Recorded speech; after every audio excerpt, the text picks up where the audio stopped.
Pozdrav svima, dragi moji, dobrodošli u 75. epizodu podkasta Only in America with Mina. Jako bi mi bilo drago da ako vam se svidi ovaj video, meni to stavite na neki način i do znanja, budući da ja lično ne volim da praktikujem i uopšte da koristim prednosti i tehnike i tehnologije na taj način da radim podcasta, da gost u stvari nije u studiju, mada neki ljudi to stvarno i zaslužuju i zbog toga sam pošto poto htjela da snimim ovu priču. U pitanju je Aronom Palasios, mogu da kažem da je influencer, budući da je vrlo dominantan na društvenim mrežama, gde je postao popularan tako što je počeo da pravi snimke o istoriji, između ostalog, i srpskog naroda i o srpskoj kulturi. Naime, on je iz Venecuele, odrastao je u Americi i onda se igrom slučaja sasvim preselio u Srbiju. Sada živi na relaciji Srbija, odnosno Beograd, Filadelfija, Pensilvanija i pokušava ceo svoj život da prebaci u stvari u Srbiju. Kao što sam rekla, snima za društvene mreže i vrlo se bavi našom istorijom, tradicijom i kulturom. Da li je istina da nas najbolje poznaju oni koji nas gledaju sa strane i koji nisu deo naše zajednice? Možete da saznate u ovoj epizodi, bit će vrlo interesantno.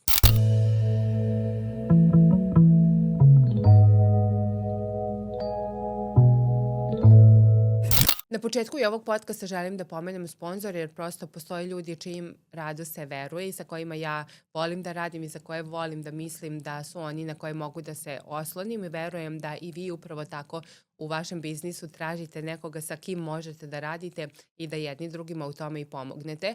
Zato ako ste u sferi trackinga, odnosno prevoza i logistike, verujem da postoje aplikacije koje pre svega koriste veštačku inteligenciju da vam svemu tome i pomognu. Zato bih izdvojila Cherry Trader, koja nije nužno aplikacija koja pomaže u trackingu, ali recimo ako kupujete ili prodajete kamion, onda na platformi Cherry Trader možete da pronađete tačno ono što gledate za sebe i u realnom vremenu vidite kakva je ponuda i potražnja. Isto tako ako zidate nešto ili gradite i potrebna vam je oprema ili želite da prodate ono što imate, to isto tako možete da uradite na aplikaciji Cherry Trader. Osim toga, kroz podcast moći ćete da vidite i Cargo Minds koji vam direktno pomaže u tome da pronađete prave lodove za vaše kamione, odnosno vidite kakva je ponuda i potražnja, kako to da vaš kamion, odnosno vaš vozač budu zauzeti i naravno zarade što veći novac tokom nedelje, a tu su i ostale aplikacije o kojima ćete takođe moći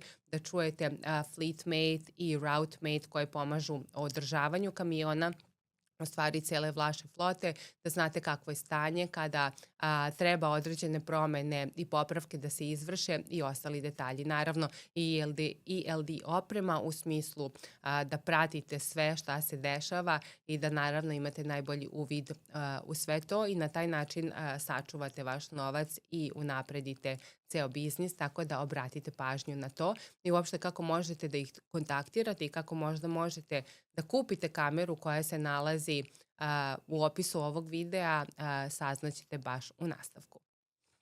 Naravno, kada živimo u Čikagu ne možemo negde da ne pričamo o kamionima i može to nekome da smeta ili ne, ali takva je realnost i to zaista jeste i ja bih voljela da zahvalim našim prijateljima iz XXX Expressa, kompanije koja je bazirana u Čikagu i koja može da pomogne vama ako imate kamion koji želite na neki način da uposlite i imate vozača da bude deo njihove flote. Šta to znači?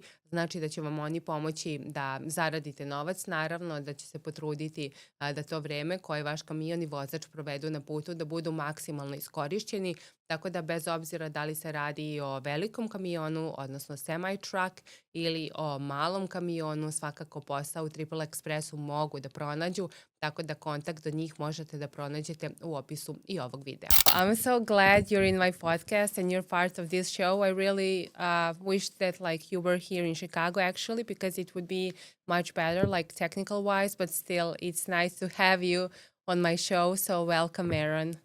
Thank you so much. I really appreciate the invite. And I know, unfortunately, we got caught. I'm here and you're there. We're on the opposite sides, but I really thank you for inviting me. Thank you so much, Mina. I think it's better like this, better for me to be in Chicago, and then you can be anywhere that you like to. I just like to be in United States. And what do you like about Serbia before we even start? So, I mean, I always say this, like, there's a million things that I could say. I could say the food, I could say the architecture that I found in Belgrade, the history. But at the end of the day, like at the core of it, it's the people itself. So that's my favorite part of Serbia. Okay, let's start with some things that are pretty like interesting at this point. Like right now, we had a chance to watch like NFL finals a couple of days ago. What do you think about that? As a person who was born in Venezuela and then like raised in United States, you're living, as I mentioned before we started, you're living in Serbia right now, but you're going back and forth. So what did you like and what are the things that you dislike about this like NFL finals and of course like the Super Bowl like show? Well, I mean, so growing up I was born in Venezuela. So when I first moved to the United States, obviously football is like a big deal in the United States. I never really got into football. So football was kind of like a thing that I would watch the Super Bowl. So for example, one of the things, the big topic in the United States was the performance of Bad Bunny and all of that. But Mm-hmm. you know, growing up in Venezuela because of the American influence, because of Venezuela is an oil-rich country. When oil was first discovered in Venezuela, the first companies that came to exploit the oil were American companies, and they brought with them the culture of baseball. So, for example, in Venezuela, like our national sport is baseball, and I grew up watching it since I was a little kid. So, in the United States, obviously, as a person living there, and then everybody talks about football and all of that, the main thing I will watch is literally the Super Bowl because it became a big deal. And I guess the thing that I could say that I enjoyed the most was the commercials in a way. But baseball has always been the sport that I kind of always gravitated to because of growing up in Venezuela. And in the United States, it's called like America's pastime. So it's really an American sport, but it's a national Mm-hmm. Venezuela. So you all know all the rules in baseball. I mean, I grew up playing it. So yeah, I grew up playing baseball all my life. The last time that I ended up playing was in high school. And I have four brothers. So the brother that I was playing with, he ended up, he was younger than me, but he ended up becoming a better baseball player. And in Mm-hmm. Venezuela, it's funny. I always tell people here when they ask me these kind of questions, like in Venezuela, like if you're a mother, right, and you have children and they are boys, like the dream of a Venezuelan mom is like, oh, I want my son to play baseball like in the New York Yankees or something like that, Growing up as Venezuela, that's something that every kid, every boy wanted to be. So Mm-hmm. Have you noticed that like Serbian mothers, if they have sons, they want their sons to play soccer, that, football? yeah. You've noticed that. Okay. That's Or like a bas- common thing over there. yeah, or basketball, like Or basketball. my friend that I'm staying with right now, he used to be a basketball player, so that was his main sport that he loved playing. That's cool. And you didn't tell me anything about this Bad Bunny show and like your opinion as someone from like Latin America in Yeah, I think general. You watch it or at least like a part of it. Yeah, I watched clips of it like later on, how they were released. Like I didn't watch the Super Bowl, I didn't watch any of that, but I watched the performance later on, like in different clips. Mm-hmm. I think it was really good. It's a reflection of the United States. I think we some like growing up over here, I remember always hearing about the concept of like the melting pot. The United States is a country that's made up of different ethnicities, and that idea of America, even when I was in Venezuela, was that it was a place that people go to get opportunities. So maybe the opportunities that you don't have back home, and the dreams that you can't achieve back home, you can achieve them Mm-hmm. in a place like the United States. So I think so. Like there's a lot of in the United States. In every 3 4 years, every time that we're getting into an electoral cycle, we get into this culture war. So they're like, oh, he's speaking Spanish and all of that. But this is a Puerto Rican guy. Bad Bunny is a Puerto Rican guy. Puerto Rico is part of the United States, and he's a U.S. citizen, and he's just showing another side of America that maybe Mm-hmm. some people are not familiar with, but it's very normal, especially in the big cities. So I thought it was Mm-hmm. I thought it was great. Okay, I agree with you. It was like really interesting. Yeah. And tell me, recently you had the chance, imagine that, but like I just found out today when before this like official conversation, you were the one who decided who was the most gorgeous girl in Serbia in 2026. So what was your criteria? How come you ended up with like at that event? So, I mean, that is funny. I still laugh about it because it's like, what the, like, well, who am I to kind of decide that? But I mean, I was one of the judges, so I was invited to be Mm-hmm. like one of the judges. And I mean, as soon as they invited me, I was like, of course I'm gonna go. That's crazy. And so the night before, like the You event, couldn't I sleep. was invited to be part of it and all of that. And it was an honor for me, of course. The night before, I got the chance to be able to speak to some of the girls.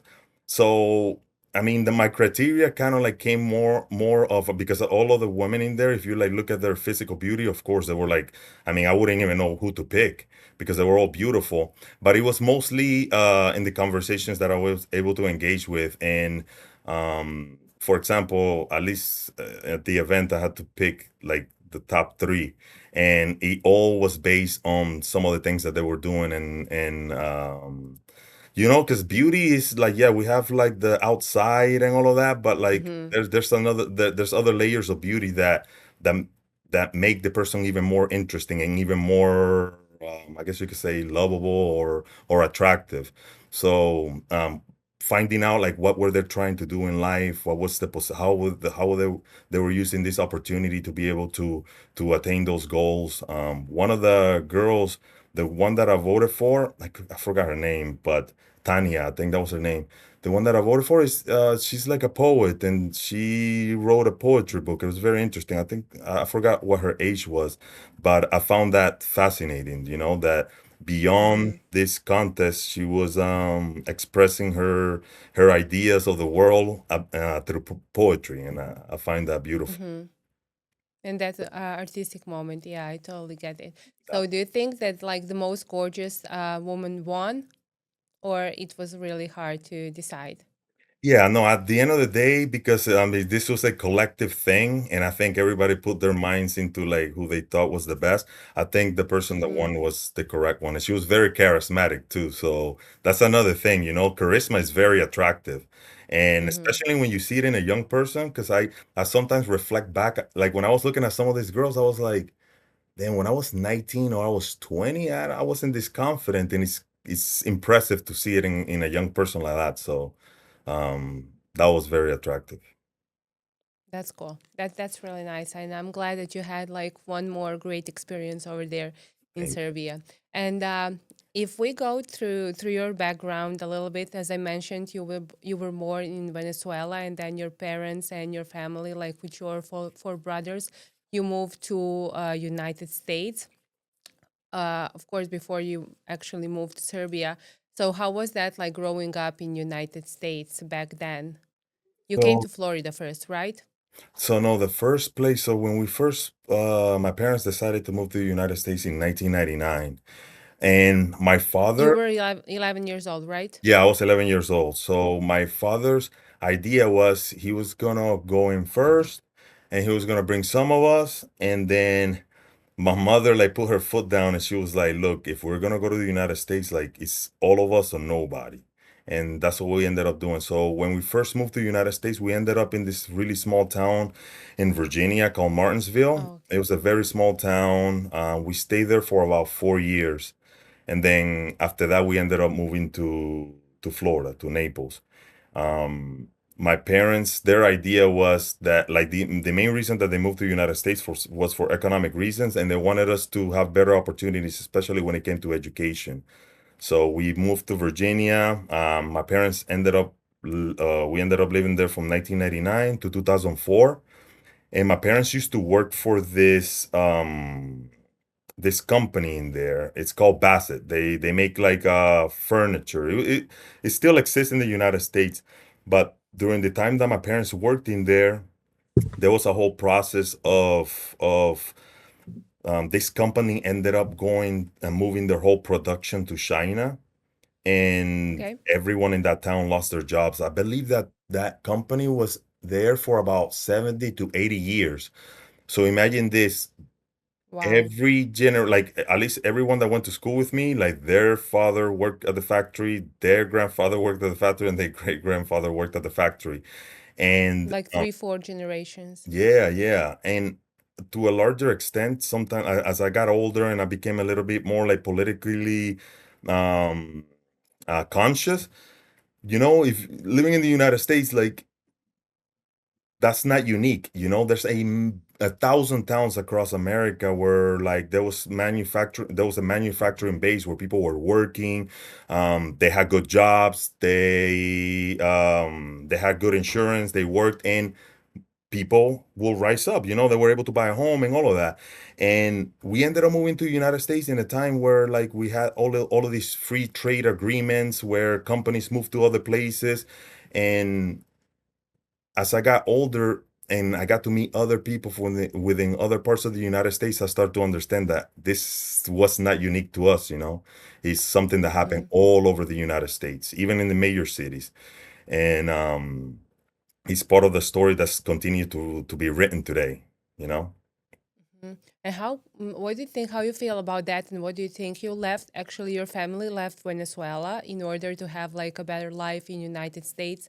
And then that like basically didn't happen at that point. Oh, like what did I think about? I'm sorry, Mina, can you repeat that? Yeah. What do you think about or how you feel about that, because they left um, their home country in order to have like better life and looking for to get that like American dream, and then it fell apart. And you would think it falls apart everywhere else besides United States, but actually it fell apart over there. So I mean, especially like living in the United States and seeing like how because my parents made a huge sacrifice. As we got older, we started to understand that sacrifice. And that sacrifice, for example, for my father, it meant that he didn't see his mother for like over 10 years. We didn't get to see our grandmother for over 10 years. Um, I remember the first year that we moved to Virginia, it was like the first Christmas we spent there. Yeah, we got to see snow. It was really nice, but it was very depressing because it was completely different than how we used to celebrate Christmas in Venezuela. Like in Venezuela, all the kids came out. You could go to each other's homes. Everybody was eating from everybody. Like it was like the community was like a family. It wasn't just my family Hmm. directly, but we were with other people. In the United States, it's a little different. So that first year, we were a little depressed. But as we got older, we start to understand like the sacrifice that our parents made, and in a way, that was like a self-discipline system, because like in the United States you can have a lot of distractions, you can get in a lot of trouble. And I grew up in a family with like five of us, so it's five boys. And we're being pushed into different directions, but one of the things that always came into my mind is like, oh, I should not do anything wrong because like my parents made this sacrifice. So we had like a self reflecting mechanism of like, don't do this because your parents like made this sacrifice. And we didn't never wanted to disappoint our family when it came to those things. And as I said, as we got older, we start to understand like the sacrifice that my parents made to come here. They didn't get to see their family. Instead of that, being a pressure on you and your brothers, that was actually some kind of a push because that made you not end up in some like not good surroundings or bad situations and things like that. That's like a really good thing. I had like a similar situations because my parents, they were refugees from Croatia, so that tells you about my background a little bit. So that was a big thing for me and my brother as well. We grew up in Novi Sad, and I was thinking always about the sacrifice that made. So that was always pushing me that I need to have like good grades and I need to be like a good student because like they deserve to have like a good kid. So that was always like kind of pushing me. So, like you said, that's like all over the world, not just like in Venezuela, but you realize that later on growing up. Yeah, So and you I know do what's funny? understand. Yeah, no, well, it's not funny, but like what's interesting is that as I talk to other like immigrant kids, it's the same thing, and that's like the same thing that you kind of like reflect, and the same thing that I reflect. We don't want to disappoint our parents, and we did go to the United States to make the best of it. One thing that I always tell this story because it kind of reflects later on like how I kind of like act in the world. When we first moved to Virginia, so in Venezuela has a very diverse you have kind of like a very diverse background. So just to kind of explain that, so on my mother's side, she's like third generation from Spain. So her Ujú. family is from the Canary Islands. And then on my father, ¿Hablas español? sí, sí, habla español, claro que sí. Eso Ah, ok. nunca lo olvidé. O tú también, seguro. That's great. Yo también, poco, sí. That's pretty impressive, but it's not surprising because I met a bunch of Serbs here that speak Spanish, and it's kind of crazy to Yeah. me that they speak it too. And then on my father's side, so my grandfather, my dad's father, he moved to Venezuela after World War II, and he was like 15 years old.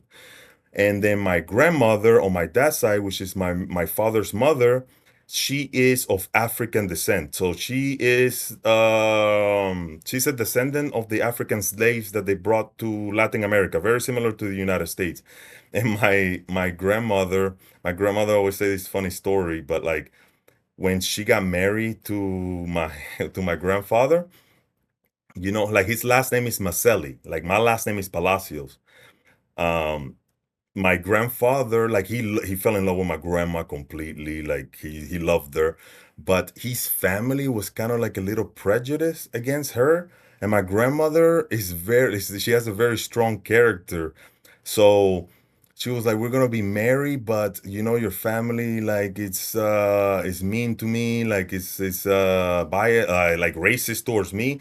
And she was like, none of my children will have your last name, like they will have my last name. So the last name that we carry today is the last name of my grandmother, and he accepted that. He kind of so that's why our last name is Palacios. Um, so then my father met my mother, and then the main reason that I said that story is that when we first moved to the United States, I never really understood. I never really thought of like racism of like a black person or a white person. I never really Mhm. thought of that. And when I first moved to Virginia in that small town, like for example, like the middle school that we went to, it was called George Washington Carver. It was named after a famous black scientist in the United States.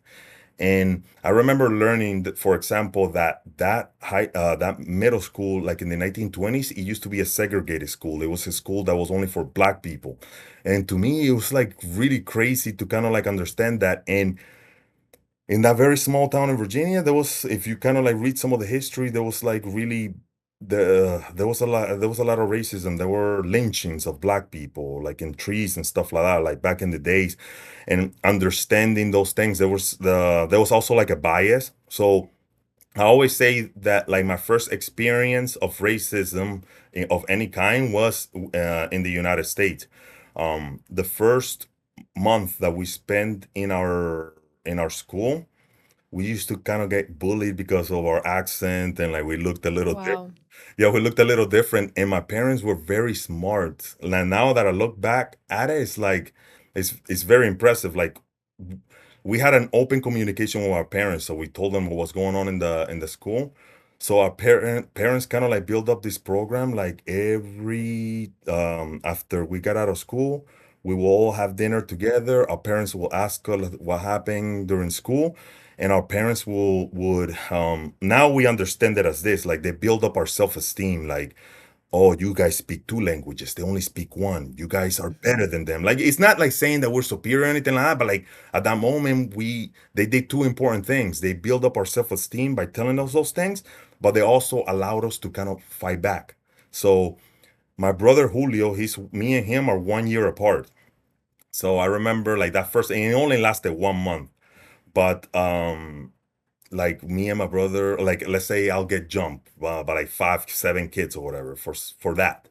And then me and my brother will get together, and then we'll be like, okay, we can't beat up 5 people, so let's like catch one of them, and we'll like beat up the guy, and then the next day they'll jump us again. And then like once you start fighting back, like some of these people, like the bullies, start to realize like, man, like these people fight back, so they start preying on other people. So that only lasted about a month, but like our parents, like those two important things, like they build up our self-esteem by telling us those Mhm. things, but also allowing us to fight back. And that was another lesson, like, oh, if you fight back, even if you lose, like it creates a perception of like, Mm-hmm. I don't want to fight that person. Like that person will fight back, you know? So later on in life, we kind of apply the same way. So I just wanted to mention that story. Yeah, that's important. And what do you think? What's the reason why American people like usually think, or those who were born here, or like the generations before, what's the reason why they think that if you come from like Latin America or Europe or any other country, that like you're taking their place? Have you had like a feeling of that, that you're like either if you want to work at like in Bank of America or anywhere else, that you're like taking one of their like working places or their opportunity or their dream or whatever? Do people who come from like any other sides fight more or fight harder, or what's the reason why they have that impression? I think, especially as I got older, I started to understand that, like that old tactic of divide and conquer, like when, like, and I believe that like a lot of these biases that maybe some Americans can have towards like what they will call like the other comes from like uh the idea of dividing people. And I look back at the time in Virginia when we were kids, just to give you an example. All the kids, like the first place that we ended up living in the United States was literally a trailer park. We lived in a trailer park for the first year. And I remember when we will go down to wait for the bus stop, it was Latino kids, it was black kids, and it was white kids. And then we would like fight each other and like crack on each other and like make fun of each other, blah blah. But at the end of the day, we're all coming from the same economic situation. We're all coming from the same trailer park and we're going to the same place. And I think like racism or like or like that create the creation of the fear of the other has to do with like Mm-hmm. separating people so they don't look at the other condition. They look at like what you look like instead of understanding like the economic situation that we're in. We're all in the same place. And in a way, it reflected later on because when my parents lost their job, everyone lost their job in that Mm-hmm. town. So I do believe, even to this day, I think we can look at political issues without attacking one another. Like the idea is that like you try to separate people so they look at each other while we don't look at the people at the top like robbing us blind. So I do think Mm-hmm. that a lot of that comes from that in a way. Mm-hmm. Okay, I get it. Ako ste dispečar ili vozač, ovo ćete želeti da čujete. Cargo Minds je pametna aplikacija koja vam pomaže da precizno procenite koliko je svaka tura zaista isplativa.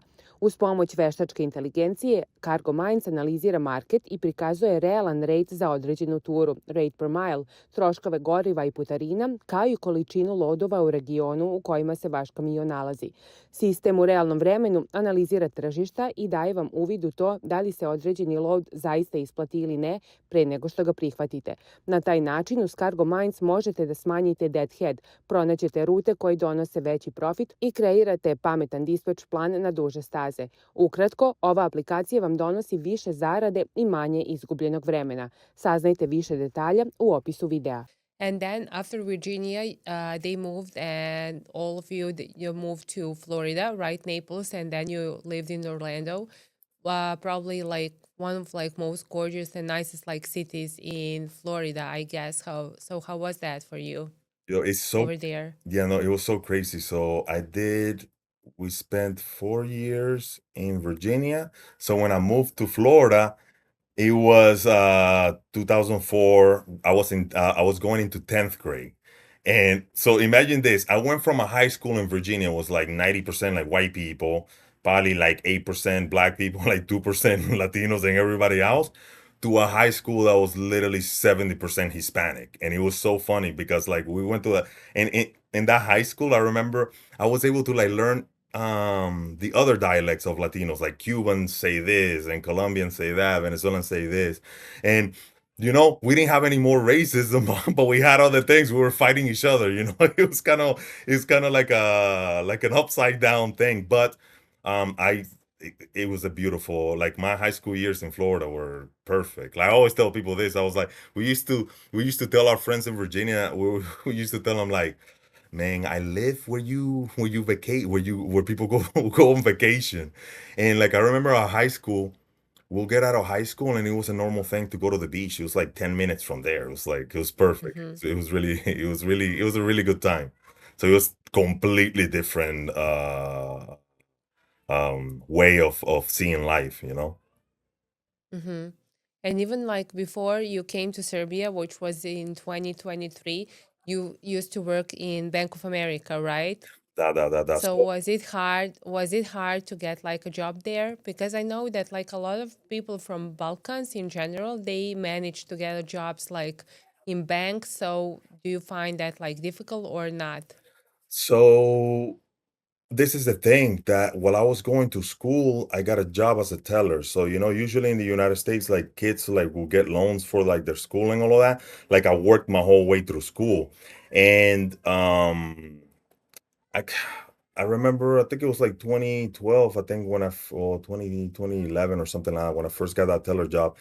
Um, yeah, it was difficult. Like we had to go through like different like interviews and all of that. But you know what literally helped me? Because like my first job at a bank was in Naples, Florida. What helped me, and it's something that I leverage and I leverage to this day, was that I spoke Spanish. You know, like as a business, if you have a business and you have a customer base, let's say for example, like 30-40% of the customer base speaks Spanish. Businesses in the United States are not looking at like they need to accommodate for the client. So in a Mm-hmm. way, like being able to speak Spanish was actually like a benefit to me, you know? So it's something that helped me throughout all of my career in finance. So yeah, it was difficult to like get in, but it was something that I was able to understand that like, you know, when you become kind of like a valuable person in those things, you're able Mm-hmm. to see the value that you're able to like bring to a company. If anyone would give me a chance to work in Florida, you know, like in a bank, that would be my first job and last job. I would never change that. So that's probably like the best thing ever, you know, like to live in Florida and to have like some, I mean, that type of like regular normal job. So just like living in Naples or Orlando, I can only imagine. I agree with you. Like probably one of the best cities, like in Florida, maybe in United States. And what else I wanted to ask you? Yeah, you told me that like when the pandemic started, you were interested more like in history, especially like Second World War history. And one of the things that you are famous for, that now we know you for, are like content that you create and make for social media in general. And of course, why everyone noticed you, I mean, from Serbia, from Balkans, and other people as well, obviously, is the content that's related to Serbian history. So how come you ended up doing that? And what's like that connection between you and Serbia? It was literally purely by accident. So the pandemic started, you know, everybody had to like be home, and it was a weird time. Uh, You were in Florida back then, right? no, I was already in Philadelphia. I moved to Philadelphia in Philly? Okay. yeah. So in 2017, I had this opportunity because one of my brothers was living in Philadelphia. He was going to school there at the time, one of my youngest brothers. And in 2017, I was like, I had an opportunity to be able to live anywhere in the United States. So I was like, yo, I'm gonna spend 2 months with you over there. So I spent the summer with him. And in 2017, I was like, I fell in love with Philadelphia. I was like, oh my God, this is an amazing place. I think I will want to move here one day. The next year, I ended up moving to Philadelphia in 2018. And so during the pandemic, I was living in Philadelphia. So the pandemic started, people were at home, and I remember I downloaded TikTok just to kind of like everybody had downloaded TikTok at the time. So I downloaded TikTok and I started seeing people making like content about history and all these different things. And I was like, oh, that's very interesting, like the way that they will kind of create stories. So then I was like, oh, I want to try to see if I can do something like this. And this is the idea behind it was that like from an early age, our parents always like gave us books, and my dad was very into history and all of that. So I always been a reader. So every time that I find something interesting, that I find out like read something that's like crazy, I go to my brothers, I go to my parents, I go to my friends. I'm like, do you know this and that and that?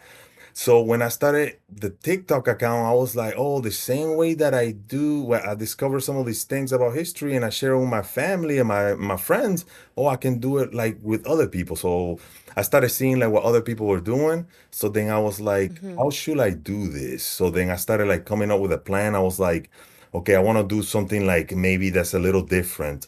So like the first the first concept that I thought of, I was like, I found out like this list of like women that were Nazi concentration camp guards, and they were so brutal. Like when you start reading about them, it was like crazy, because growing up, you have the idea that, you have a mother, like the female, the woman has like a nurturing nature. They want to take care of children and all of that. And some of the stories of these women were like completely like upside down, outside of what you think a person, Mhm. especially like a woman, Mhm. would be capable of. So I came up with a list of all these like really crazy, really evil women. And I remember the first video, and like the lady that I picked, her name was Hermine Bronsteiner. So she was a concentration camp guard at this concentration camp that I believe was in Poland. I think it was called Majdanek concentration camp. And she also was the first Nazi that was deported from the United States to West Germany, I think it was at the time, to face crimes. So how they Mhm. I made a story about her. Like she was really known for, she was like, one of her specific jobs at that camp was like to grab children and from trucks when they were being transported and throw them into gas chambers. And she was very brutal. So she used to kick them. So they call her like the mayor of Majdanek, like the horse that kicks the kids of Majdanek.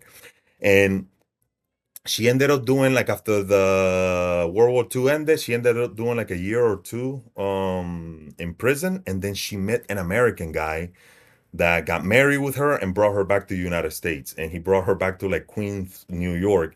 And in New York, she was known as like a really nice lady. So when they discovered that she was a Nazi, like the government created a whole immigration process to like deport her. And um, the funny thing is, like, all of the neighbors could not believe that she was like that, so they protested. Like, there were daily protests to prevent her from being deported. That was the first video that I made, and I remember I made the video, and I was like, okay, I'll post this video, and then I'll do like one a week or something like that.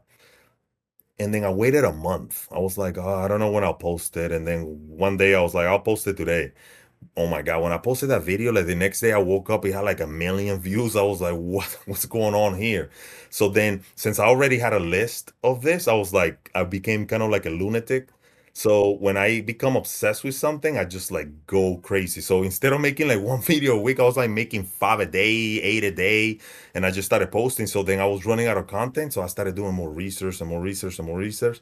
And then that's Wow. when I found out about Yasenovats, and I never heard of it. I was shocked about the brutality, like what happened there, the role that the Catholic Church played in there. And I remember the first couple of videos that I made about Yasenovats.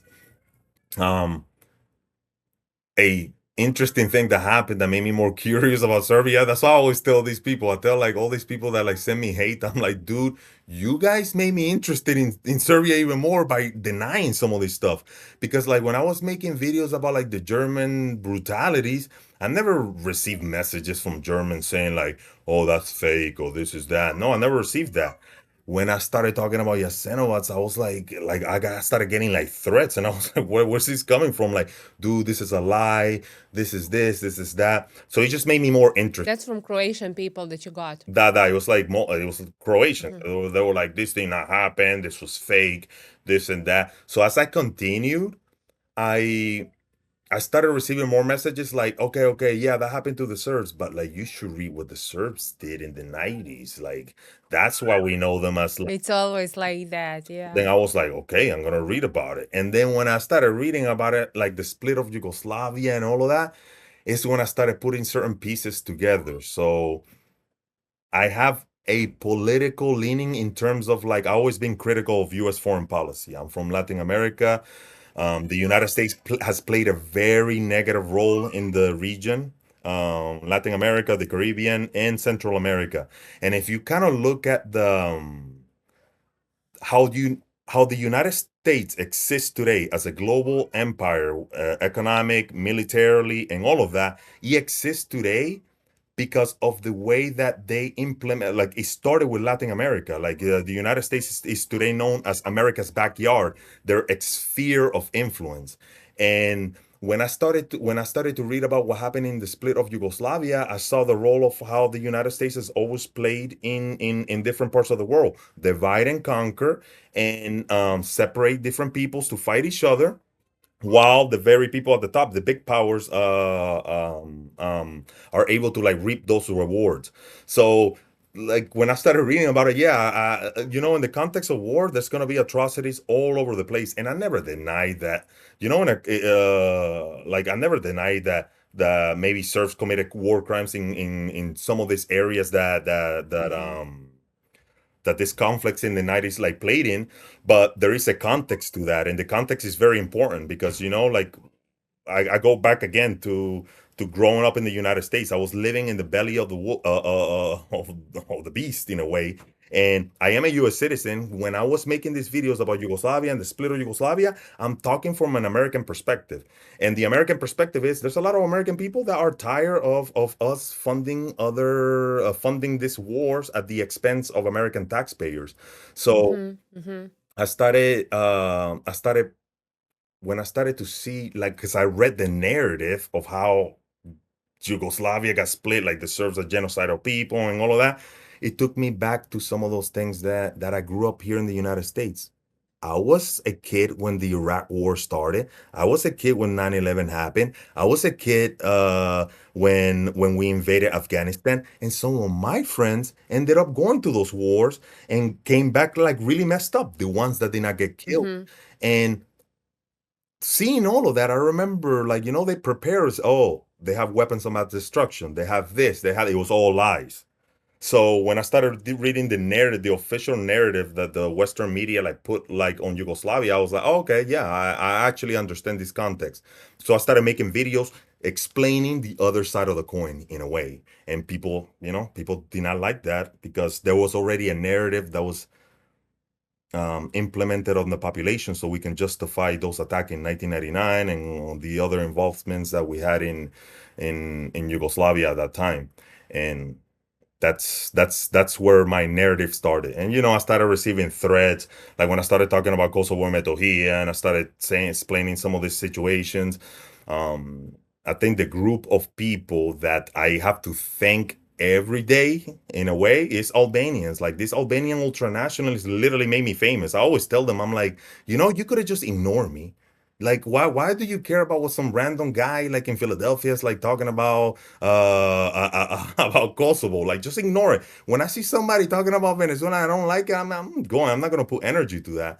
I started receiving threats. Like, they started getting like more explicit. And What did they tell you? What did they tell you? well, it got to the point that like people like posted my address on the internet, like posted pictures of where I lived at, like the apartment I had in Philadelphia. Um, you could go to Google Earth and you can find like the picture, dude, that people put the apartment, they put the address, and then they like, I remember I would click on the image, I'm like, damn, like that's my book. Like, in one of my windows, I will have all my books. I was like, dude, that's some of my books. So I mean, that's not normal, right? So I started to kind of being like, okay, this is happening. Like, it's meant to demoralize you, like these things are meant to demoralize you, to prevent you from talking about certain things and all of that. And I just kind of doubled down on those things. And I was like, I'm not going to shut up. I'm going to continue to talk about what I think is right. And I'm an American citizen. I can say whatever I want. Like, I have the right to be able to express my opinion in any way, shape, or form that I want.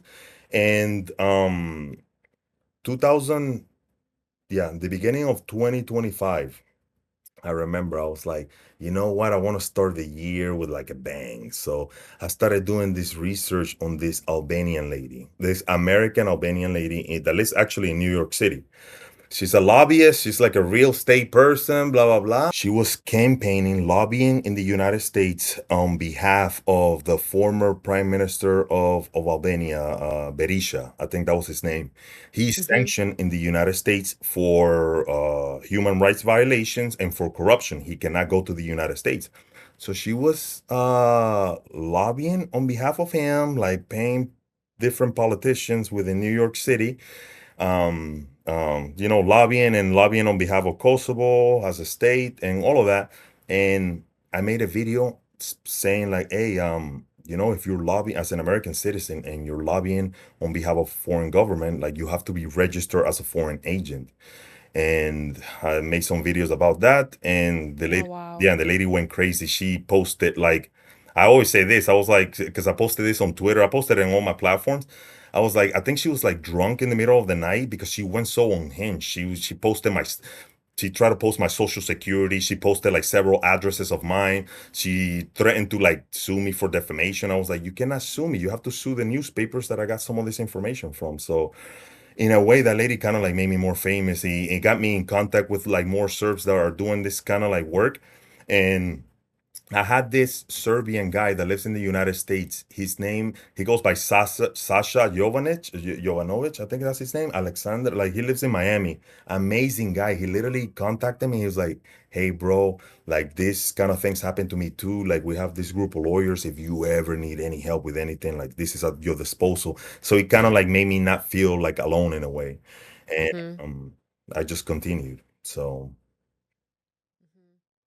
So Albanian lobby in the United States, especially in New York, it's not a myth, obviously. No, and it kind of makes sense too, like especially in New York City. If you look at like some of these policies that ended up benefiting Albania and like Kosovo as a state, one of the big champions in the Congress at the time, he's not in Congress anymore. His name is Elliot Engels. He was a congressman in New York City.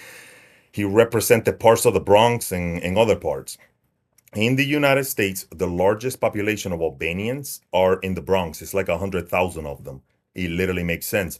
And if you kind of look at Albania is a very small state. There are some strategic interests that maybe the United States may have in there, but the kind of power that small group of people have is kind of disproportional to what would benefit the United States, and disproportional in the way that we're benefiting this very small country at the expense of American taxpayers. And I think at the end of the day, that's wrong. And it's not just Albania. I criticize all kinds of I get all of that from all the. I understand. Pošto je cilj i smisao ovog podcasta da spaja naše ljude sa Balkana, tačnije iz Srbije i Amerike, i trudi se da sačuva i održi tu sponu, imam lepe vesti za sve vas koji želite da budete deo toga. Naime, Eat Fruit Invest je poljoprivredna investiciona platforma koja nudi individualna ulaganja u voćke sa transparentnim prinosima i dugoročnim potencijalom rasta, a sada dolaze i na američko tržište. Šta to za vas tačno znači? Da svi vi koji živite bilo gde, od Kalifornije do New Yorka ili od Minneapolisa do Majamija, a želite da budete povezani sa vašim istinskim korenima koji su u Srbiji, to najbolje možete da uradite tako što ćete imati sadnice lešnika ili sadnice kruške u domovini, koji su samo vaši, a čiji će prihod od rasta i prodaje doprineti vašoj zaradi. Više o tome moći ćete da čujete u narednim nedeljama u ovom podcastu. Just a quick question. Do you think that is it like a true or a myth that like Americans are not that like deep in like political criticism of their government, or it doesn't, or just like the political situation in America in general, or as long as they have what they need, or like their financials are fine, they don't go that deep. At the moment when it's not that well, they start thinking or getting like being more interested. Because people in Serbia, they always think, okay, they have no clue who their president is, who the governor is, who the mayor is. They just care about their financial situation. Do you find that like as being a truth? I think there's some truth to that, but also too, like I grew up in the United States. And in the United States, I had to struggle like everyone else.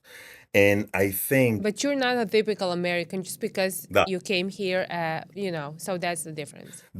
So this is one thing I will say. I kind of understand why people may not be as politically conscious. If you kind of think about it, I read like a statistic, something that like 55 to 60% of the American people like live paycheck to paycheck. When you have a population that is constantly like on survival, I don't have enough for this, I don't have healthcare, like someone gets cancer in your family, you got to sell your home, and you have to. It's very hard to pay attention to the political situation, and that's what we ended up having to this day. In Serbia, people they do live from paycheck to paycheck, Yeah. but they all like experts when it comes to politics as well. They all know everything. They would know what to do, and they were like in president's shoes and things like that. So it's similar situation, but they are all like into that. I do agree with you. I think I don't know. This is probably my theory, because you do feel economic decisions that the government makes in the United States. You do feel them in the United States, but I think like countries like Serbia, countries like Venezuela, political decisions affect people immediately. So in a way, Mm-hmm. people know. For example, in Venezuela, you can go buy food, and people will be talking about inflation in the grocery store. In the United States, people say, yeah, people do Mm-hmm. talk about inflation, but no one really knows what that is, or like how it comes about and anything like that. Like in Serbia, people could probably tell you why that is going on, because I think they feel the economic decisions almost immediately. In the United States, some of these Mm-hmm. things are it's kind of like a slow process, and you feel them later on in a way, and then it's too late because there's another issue going on at that time. So that's my theory, why some of these nations could be more politically conscious about those things. Or people here, they just like believe in American dreams and they don't expect any changes to happen. And people in Venezuela and Serbia, they just got used to like bad or like similar situations, and you know that more likely something bad will happen than something good, and you're always ready, kind of being ready for that. Yeah. And what else I wanted to ask you? Were you ever thinking that situation in Balkans is that deep? So you started with like 1945, like Second World War, and then you came to 90s, and then when like Yugoslavia fell apart, and then 99 when there was like that like unfortunate like bombing of Serbia. So I assume that you had no clue that it was like that deep for like 40 years and more, like 50 years. Yeah, no, I did not realize that. And one thing that shocked me when I first came to Belgrade, and one of my friends that I met through the internet, like he was like, "Hey, Aaron, I want to take you to a place." So he goes to the apartment that I'm staying at. And I already knew about the bombing in 1999 and all of that. I already was conscious about those things because I already had made videos about it. So then he takes me to like the center, and dude, he takes me to the center. I knew it. I knew it. But it I was know. Okay, he go did ahead. that was so powerful, because he was like, "Aaron, look at this." And I'm looking at all the buildings. I'm like, "Wait, what the hell is this?" He was like, "Dude, this is the buildings that the your." And I started laughing. I was like, and then I was kind of like looking at everything. I was like, "Okay, what is that?" He was like, "Oh, it was this. This is the army headquarters and all of that." I'm like looking at it, and then like this is a gaping holes, right? And then I'm looking at the traffic going by. I'm looking at people going to work. Like, people are just walking, going about their day. And one thing that I started to reflect on, I was like, oh my God, like, yeah, the capital city in Europe. And like, they left. This is the result of tax dollars going into the destruction of a country that's in Europe, and it's a capital in Europe. And it made me kind of reflect on those things that, sometimes in the United States, we get to vote for different political parties, and it's like, this is the result of some of those political decisions that has decided to use our taxpayer money on. And I asked my friend, I was like, why the hell do you guys haven't fixed this? This looks crazy. And he kind of explained it in a way. He was like, dude, we want people to see what the hell you guys did to us. That's the way he explained it to me. I was like, yeah, because it's a powerful reminder of what we ended up doing in that country. And yeah, it's really sad, because it just kind of makes you reflect on like, wow, I had just moved to to the United States at that time when Serbia was being bombed. And as I talked to different people, I asked them about like, what was your experience in the bombing, because that's what made me even more interested in being like, more objective about like, hey, what was your experience? So a lot of the people that I met, they'll tell me stories about when they were kids and they had to hide because of the bombing and like the alarms and all of that. And there was a girl that was telling me like, yeah, Aaron, when it rains and thunders, I get a little scared and stuff. And some people have like different stories like that. And I was like, it started making me reflect of like Serbs are really happy people. They are always fun. Like we could go have drinks and talk about all these different things, but they have a good spirit of they smile, they sit down and they spend time with their families. And I was like, the more I talk to people, I was like, the people here kind of like experience a really crazy thing. It's like collective PTSD, but you guys managed to turn it into a thing in a way. Like, I mean, if you live in a place like that, I know if I was a kid and I'm being bombed and I have to hide under a building and then like that things are being destroyed, that cannot be good for the mind. But you guys were able to transform it in a crazy way. And then as I started digging deeper and deeper, you guys are crazy because you guys started doing concert in bridges and putting like things on your like target practice on your thing, and it made me learn about that concept of ENAT. Like you guys are kind of, it made me think like, yeah, these people are special in a good way. It's a compliment. Yeah, let's put it that way. That's the building, like his name is Generalstab, like the main building of the army, and it's basically in the main street, the Kneza Miloša over there in Belgrade, and everything is like regular. I remember it's really weird picture when you see a building, huge, beautiful building that fell apart, and everything around that building is like super normal, like regular life, especially like in spring over there, like people walking around, as you mentioned, they go to work, like regular life, and just that building like standing over there, it's like absolutely crazy. And I always ask myself like, why? And I mean, maybe that's the reason, like your friend said, to remind us of what we went through. But I don't think we actually need a reminder. But like whatever the reason is, it's still over there. Yeah, I agree. I know. I agree with that sentiment. Crazy.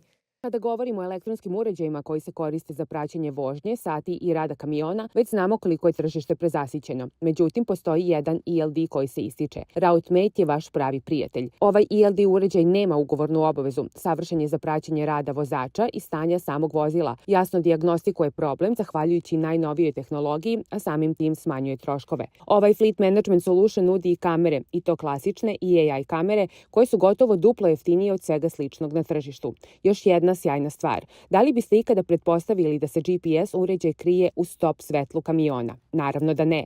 Upravo takav proizvod, dakle skriveni GPS, može da vam bude dostupan preko Routemate-a i naravno klasičan GPS uređaj za kamion i prikolicu. Routemate koristi tehnologiju i za prevenciju krađa. Po vašem zahtevu može da onemogući ponovno pokretanje vozila ako je ono ugašeno. Link za Routemate nalazi se u opisu videa. So, I wanted to ask you, you came for the first time to Belgrade in 2023, right? Okay, so tell me, how come you decided and what made you decide to buy a ticket back then? So I was supposed to go to Sweden, and then that trip fell apart. But the thing that made me like really like decide, but I wasn't conscious about it. My first TikTok account got banned because of like all the stuff that I was talking about. And then I was like, man, that's Why? Were you talking against or like just like general literally about politic things or Serbia what? stuff. I literally got banned and it wasn't even the videos. It was like, and then I stopped making that mistake. I started responding to people's comments. And I think the main reason was because I used the word. But this is the thing, like people massively reported my account. Like I remember I woke up one day, I had like 30 reports and I was like trying to catch up, and then within one day got banned. Oh my God, I was like, okay, I got banned. Oh, wow. Dude, I was like, okay, I'm gonna take a break for like 2 weeks. I don't know what I'm gonna do.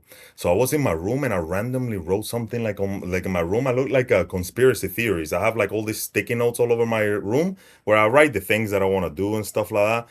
And I wrote like, it was July 20 something. My account got banned like July 26, and July 27, I put, I'm going to move to Belgrade next year. I put some crazy thing like that.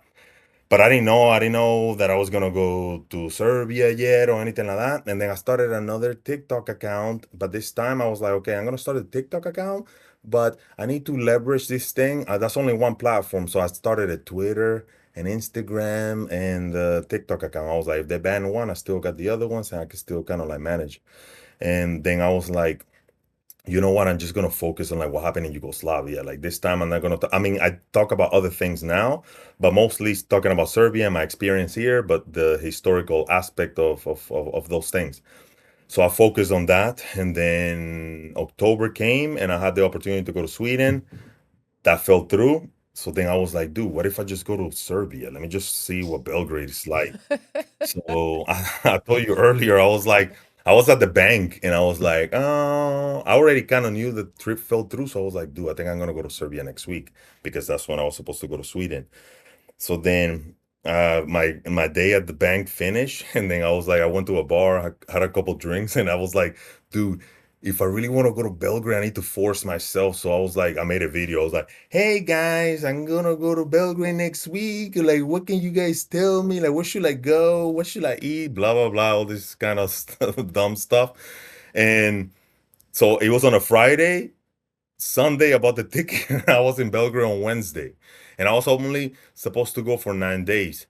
And I mentioned to you earlier, I was like, I've never been to a European country. The first European country I went to was Serbia, and it was Belgrade.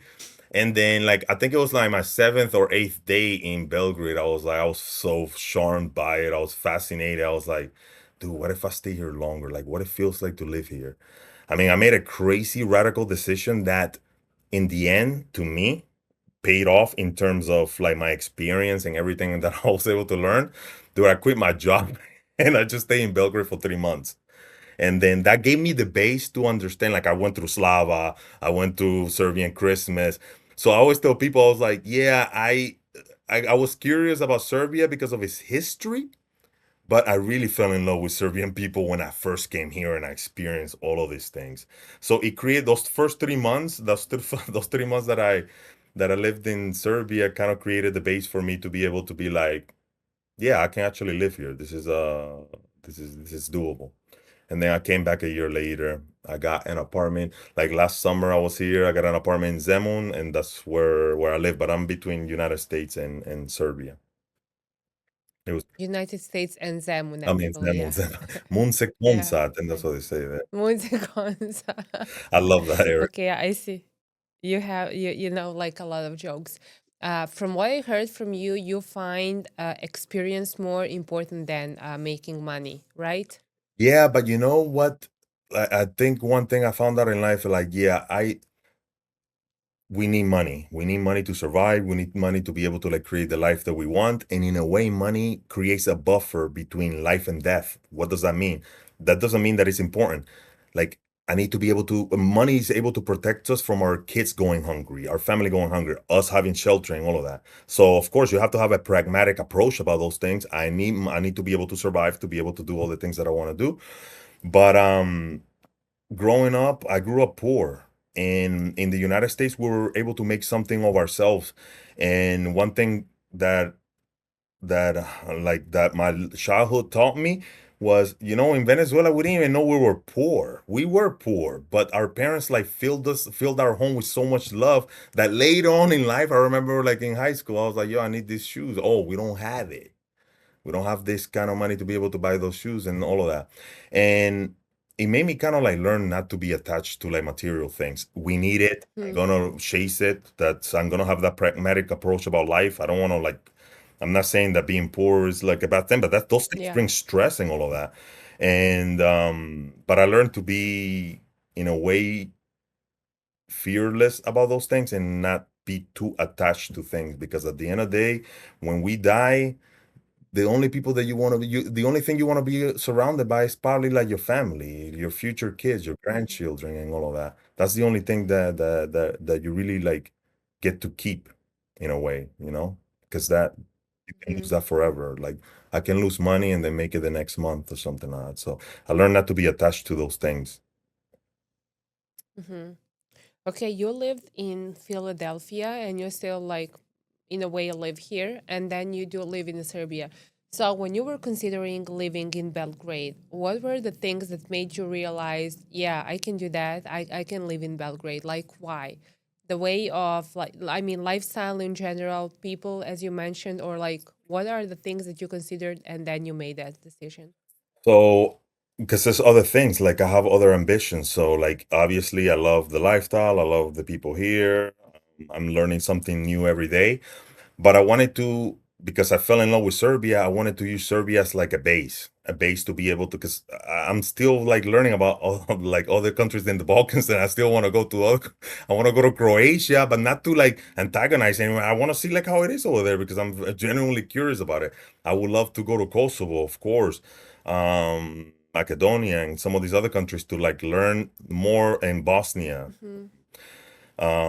So I made a conscious decision that I'm like, okay, I am gonna live in Serbia, but I want to learn about these other places too. So I wanted to, in a way, like use Serbia as a base to be able to go to like other European countries, not only in the Balkans, but like beyond that. I want to one day, I've never been to France, I've never been to England, I've never been to Germany. These are places that I want to go to. I want to go to Russia one day. So also too, is like the geographic location to all of these interesting places Hmm. always learn about as a kid. So that's another aspect of the reason that I am here, like a more selfish reason. Um, Hmm. use it as a base to be able to go to some of these other places and learn more about it. Like when I enter into every place, I come with my like who I am, but also I have like a journalistic eye, you know. I think to learn you gotta kind of shut up and listen. So that's how I kind of like have moved around here, and that's one of the reasons too that I made that decision to be closer to here and be able to learn more about it. Because these things I can take them back to the United States when I go back. If I want to go to Venezuela, all of this experience is a database for me that I can apply to where I end up in life. So it's been like a university here in a way. Hmm. Yeah. Yeah, I do understand. Do you think that somehow, just like spontaneously, you ended up, if there is, it's hard to say one side that Serbia is on, and then like other political side, and do you think that you just ended up like naturally or like organically, or you don't want to belong anywhere, you just want to live in Serbia and then just get to know other like cultures, countries as well? Well, no, I mean Serbia. I mean this is the crazy thing. Or you think, sorry to interrupt you, or you think that people just like consider you as pro-Serbian just because of like your content creation and like, yeah, the content on your social medias? So yeah, obviously, like one thing that people accuse me all the time is like, dude, you work for the government here. Like I never talked to anybody in the government here, or like you're a Russian spy. And I never. I mean, I got Russian friends at home, but they're American. Like, they accuse me of all these things. But at the end of the day, dude, when I wake up, I have to look at myself in the mirror. I know who I am, so I don't really like connect with some of those labels that people put me through. But I mentioned that thing that I want to like visit other countries and all of that, but the experience that I had here, like I can explain it in a million ways. Like why I fell in love with Serbia, the people, the warmth that people have like shown me here. It gets me goosebumps sometimes because it's been a very powerful experience, and it's I do see Serbs as kind of like my people, like family, you know? Like right now I'm in my friend's home. Like he brought me here. Like I met him in 2023 when I first came over here. I met his wife. I met his mother, his father. Today, I forgot what was the name of that thing of the dead. Mm-hmm. They, Yeah, one second. Oh my God. like, Hold on. 1 second. I totally transferred to does it English. start with Sorry, a one C? second.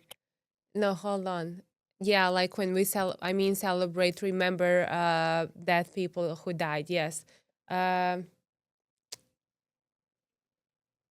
it starts with Z. Uh, Zadušnice. but Zadušnice. Yeah, yeah, yeah, yeah. I didn't know. When we remember, you have that in Latin culture as well, right? Yeah, so you know what's crazy? I In a spoke I way. spoke about this because I learned about it like a year ago. So I made a video about it. Oh, like I was like, oh, it's their holiday. It was like 2 years ago or a year and a half ago. And I made a video about it.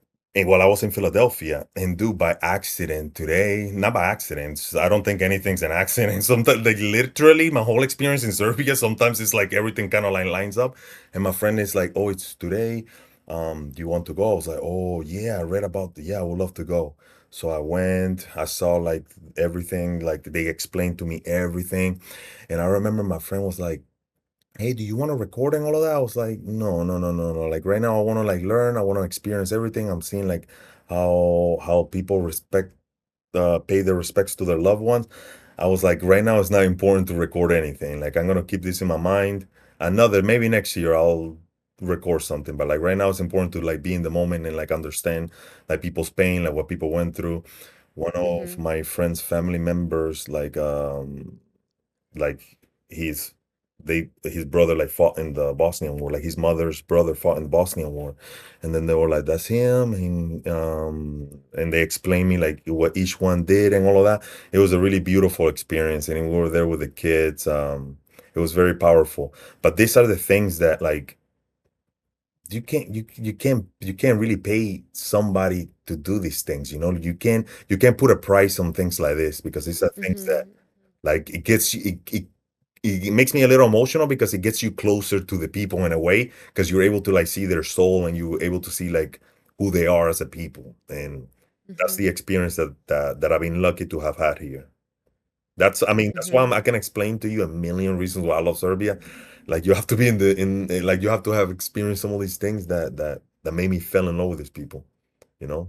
Yeah, I mean, as a Serbian, I can totally relate. So I know what you're referring to, and I do understand. But that's why it's like different and unique because I know where you came from and all your story and the background. So it really is different. But I'm glad, because you have like a bunch of people who like checks on your profiles, and people see what you do. So I really do think what you do it's important, especially for our culture. And I know what they say about us, especially over there in Balkans. So I'm glad that you're just being aware of what like American media say and what the actual truth is. So I'm really glad that we're having this conversation right now, that we're spending time like this, and that your opinion is like the way it is, and that your voice can be spreaded so other people can know that as well. And what else? I wanted to ask you one thing that I find like important. Uh, tell me more about your social media in general. You had a situation when it got banned, okay, but that didn't stop you from like like doing that as well. So how thin is that like edge when you need to be interesting in order to have audience, and then on the other side just to be politically correct and not to go like too far away in order to get banned again? Yeah, so I learned from the lessons from the past. So there were certain things that I still continue to talk about the same things. Nothing changed, but I made strategic decisions not to do this. Maybe I don't respond to that many comments. I respond in an appropriate way. I don't let my emotions get me crazy and send Mm-hmm. some crazy stuff. Um, Also too, like it's not a coincidence. The longer you do something, the better you kind of like get at it, like storytelling and all of that. And I've always been fascinated about those things since I was a little kid. Um, Learning the aspect of like, I'm gonna use this word that's very polarizing, propaganda, for example. Propaganda has a very negative connotation with people. It's connected Mm-hmm. to like brainwashing and all of that. But propaganda can also function as a way to be able to tell the stories that um, the official narrative doesn't say. And I always tell people this. I am ashamed to look at my videos when I first started because I look at the videos, I'm like, dude, I look homeless. I look like I live under the bridge. Like, why were people paying attention to me at that time? But I remember when I first started the TikTok account, when I first started talking about history, I remember I was like, I am not the main character in these stories. It literally is Mm-hmm. the substance of the stories that I'm talking about. So I mean, the crazy people on the internet are the ones that kind of like put my face out there. So I had to kind of like, I still look homeless, but like under the bridge, not like in exposure. but I rather like I had to clean up a little bit, you know. But I always even to this day I kind of put it in the thing that is the substance of the videos that I'm talking about, not the person itself, you know. And I try to like keep my humility when it comes to that, because I'll tell you this, like this kind of like affected me in a crazy. I still don't understand it. Like sometimes I go to a coffee place and people come up to me and they ask me for pictures. That I mean, I'll do it, but I'm like, it's kind of crazy to me, you know.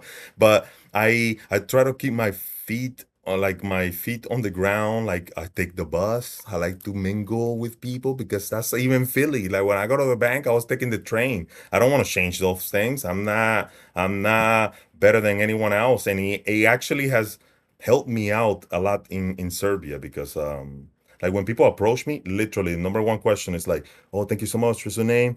Or where's your family from? I want to know like where, or what do you watch about me? I want to understand. Like I'm still understanding like what people's perception is, and it's powerful, and I love it because it gives me an opportunity to talk to more people, and I love talking to people, and even including like people So like you contacted me, and we had a conversation early, and it was amazing. I was like I had a million questions, and I was like, this is why I enjoy this. well, it was crazy, because when you scroll, and then when I ended up seeing like your account, you expect anything else, but besides like Latin guy or like American guy talking about like Serbian history, I'm like, okay, this person knows more even than I do, So, and especially when you see like other people supporting you, realizing that what you're saying is genuine and nice about my country, then it's not like something that's expected from you or any other American person, or something that you would as I said, expect to see like on social media in general. So that's why, I mean, I totally understand why people see you the way I see you, like, as well. Ako želite da ostanete i napredujete u sferi transporta i prevoza, ali ne želite da promenljivost marketa ili doba godine utiču na zaradu, kompanija XXX Express iz Čikaga je prava opcija za vas. Odlični uslovi za one koji imaju svoje kamione, regularne semi-trucks ili vrlo popularne male kamione. Zahvaljujući tradiciji i stabilnosti kompanije koja na tržištu postoji gotovo 20 godina, iskusnom i uigranom dispatch timu sa čvrstim kontaktima sa brokerima i uslovima povoljnijih od konkurencije, XXX Express vam pomaže da vreme provedeno na putu u kamionu za vas bude profitabilno, ekonomično i dobro organizovano. Podrška kompanije čiji su zaposleni dostupni za vas ili vašeg vozača 24/7, prave ture i dogovor koji se poštuje. Preduslovi jesu za dobru zaradu. Kontakt link za XXX Express nalazi se u opisu ovog videa. And my next question would be, so they do recognize you on the streets of Belgrade, right? Sometimes people do, and it's funny. And yeah, I like talking to them. It's so interesting, because that's like I told you a story earlier that one time I was in Zemun. I went to this restaurant called Sach, and I went to that restaurant because it used to be I think a synagogue, and now it's a restaurant. It's particularly interesting. I went there, blah blah. I got out of the restaurant, and this like older couple like approached me. They're like, "Oh, Aaron, oh, we seen your videos and all of that." And I started talking to them. Oh, they're from Zemun, blah blah blah. And then they asked me, they're like, "Hey, what are you doing right now?" I'm like, "Oh, I'm gonna go grab a coffee." And they were like, "Oh, come to our house." And I was like, "Let's go." And I spent like 3 hours with them. We were drinking rakia, we were talking about history, we were drinking coffee, I was eating sweets. And though, like I always tell people, I'm like, I went to the Miss Serbia, it was amazing and all of that. I enjoyed it. I got to meet very interesting people. But the best memories that I have of Serbia are like people like that couple, or like my friend when I first came over here and I visited his family and I saw how they live. I saw how they view life. I saw like how they worship their God. I saw all of those things, and I saw how they intermingle and how warm they were to me. Those are the experiences that I value the most while I've been in Serbia. So it's like, I hate the word famous or influencer, blah blah blah. I think it has a really negative connotation, but I use the opportunity to be able to get closer to people and be able to understand more about their society and their culture, and it's been amazing. So I always say this, like, dude, I get more out of it than like people think. Like, yeah, like this is what I get out of it. I think it makes you a better human being too, you know, understanding other people enriches your life more. That's why my number one mission is to, I've been saying this for 3 years. My number one mission is to learn the Serbian language. And I'm still stuck at Dobar dan and like a few words here and there. But I need to, my plan this year for real is by the end of the year to be able to have some conversational Serbian. At least. Because like a lot of Serbians, I mean, everyone over there speak English. So, you know, in comparison even to other countries like France and Italy, like in Europe in general, they speak less English over there than like Serbia, Croatia, and just like Balkan countries in general. And compare that situation that happened to you in Zemun and like obviously lifestyle and the way of living here when it's not okay to come too close to the person in the elevator or to hug someone or to shake their hands and things like that, where they're like much more distant than over there. But that makes them closer to Hispano people, right? Just because that being that warm and nicer to other people in general. That's why I say, like, when I came here, you know, I used to think, like, because I know some Russians in the United States and there's Slavs and all of that. They are warm, but they're not, they're like a little cold. But when I came here, dude, you guys are like my people. Warm, like, come here, let's go, hug and kiss. You guys give 3 kisses. Like, it's the same people, but you guys are from this area of the world and different religion context and all of that. Like, the people here are very warm. Okay, I just want to close that topic about social media in general that help you the most to get connected to people over there and to make friends over there in Serbia. I'm sorry, can you repeat the question? Yes. So, yes. So, I just want to make sure you hear me well, right? Da. In general. Mhm. Okay, cool. I was just saying that like social media helps you the most to make friends over there and to like create any connections with other people. Would you say so? 100%. Yeah. Da. I mean, I want to think that like, if I would came here and I didn't have social media, like, because I like to talk to people and I find people interesting. Mm-hmm. But yeah, 100%. Like, I think like the platform that I was able to build was able to create the situation where I was able to meet very interesting people. I mean, I went to the Miss Serbia. That was crazy to me. It's like a crazy experience. It was amazing. But I don't think if I would have had something like this, I would have not been able to develop myself or move around society the same way. 100%. Mm-hmm. Mm-hmm.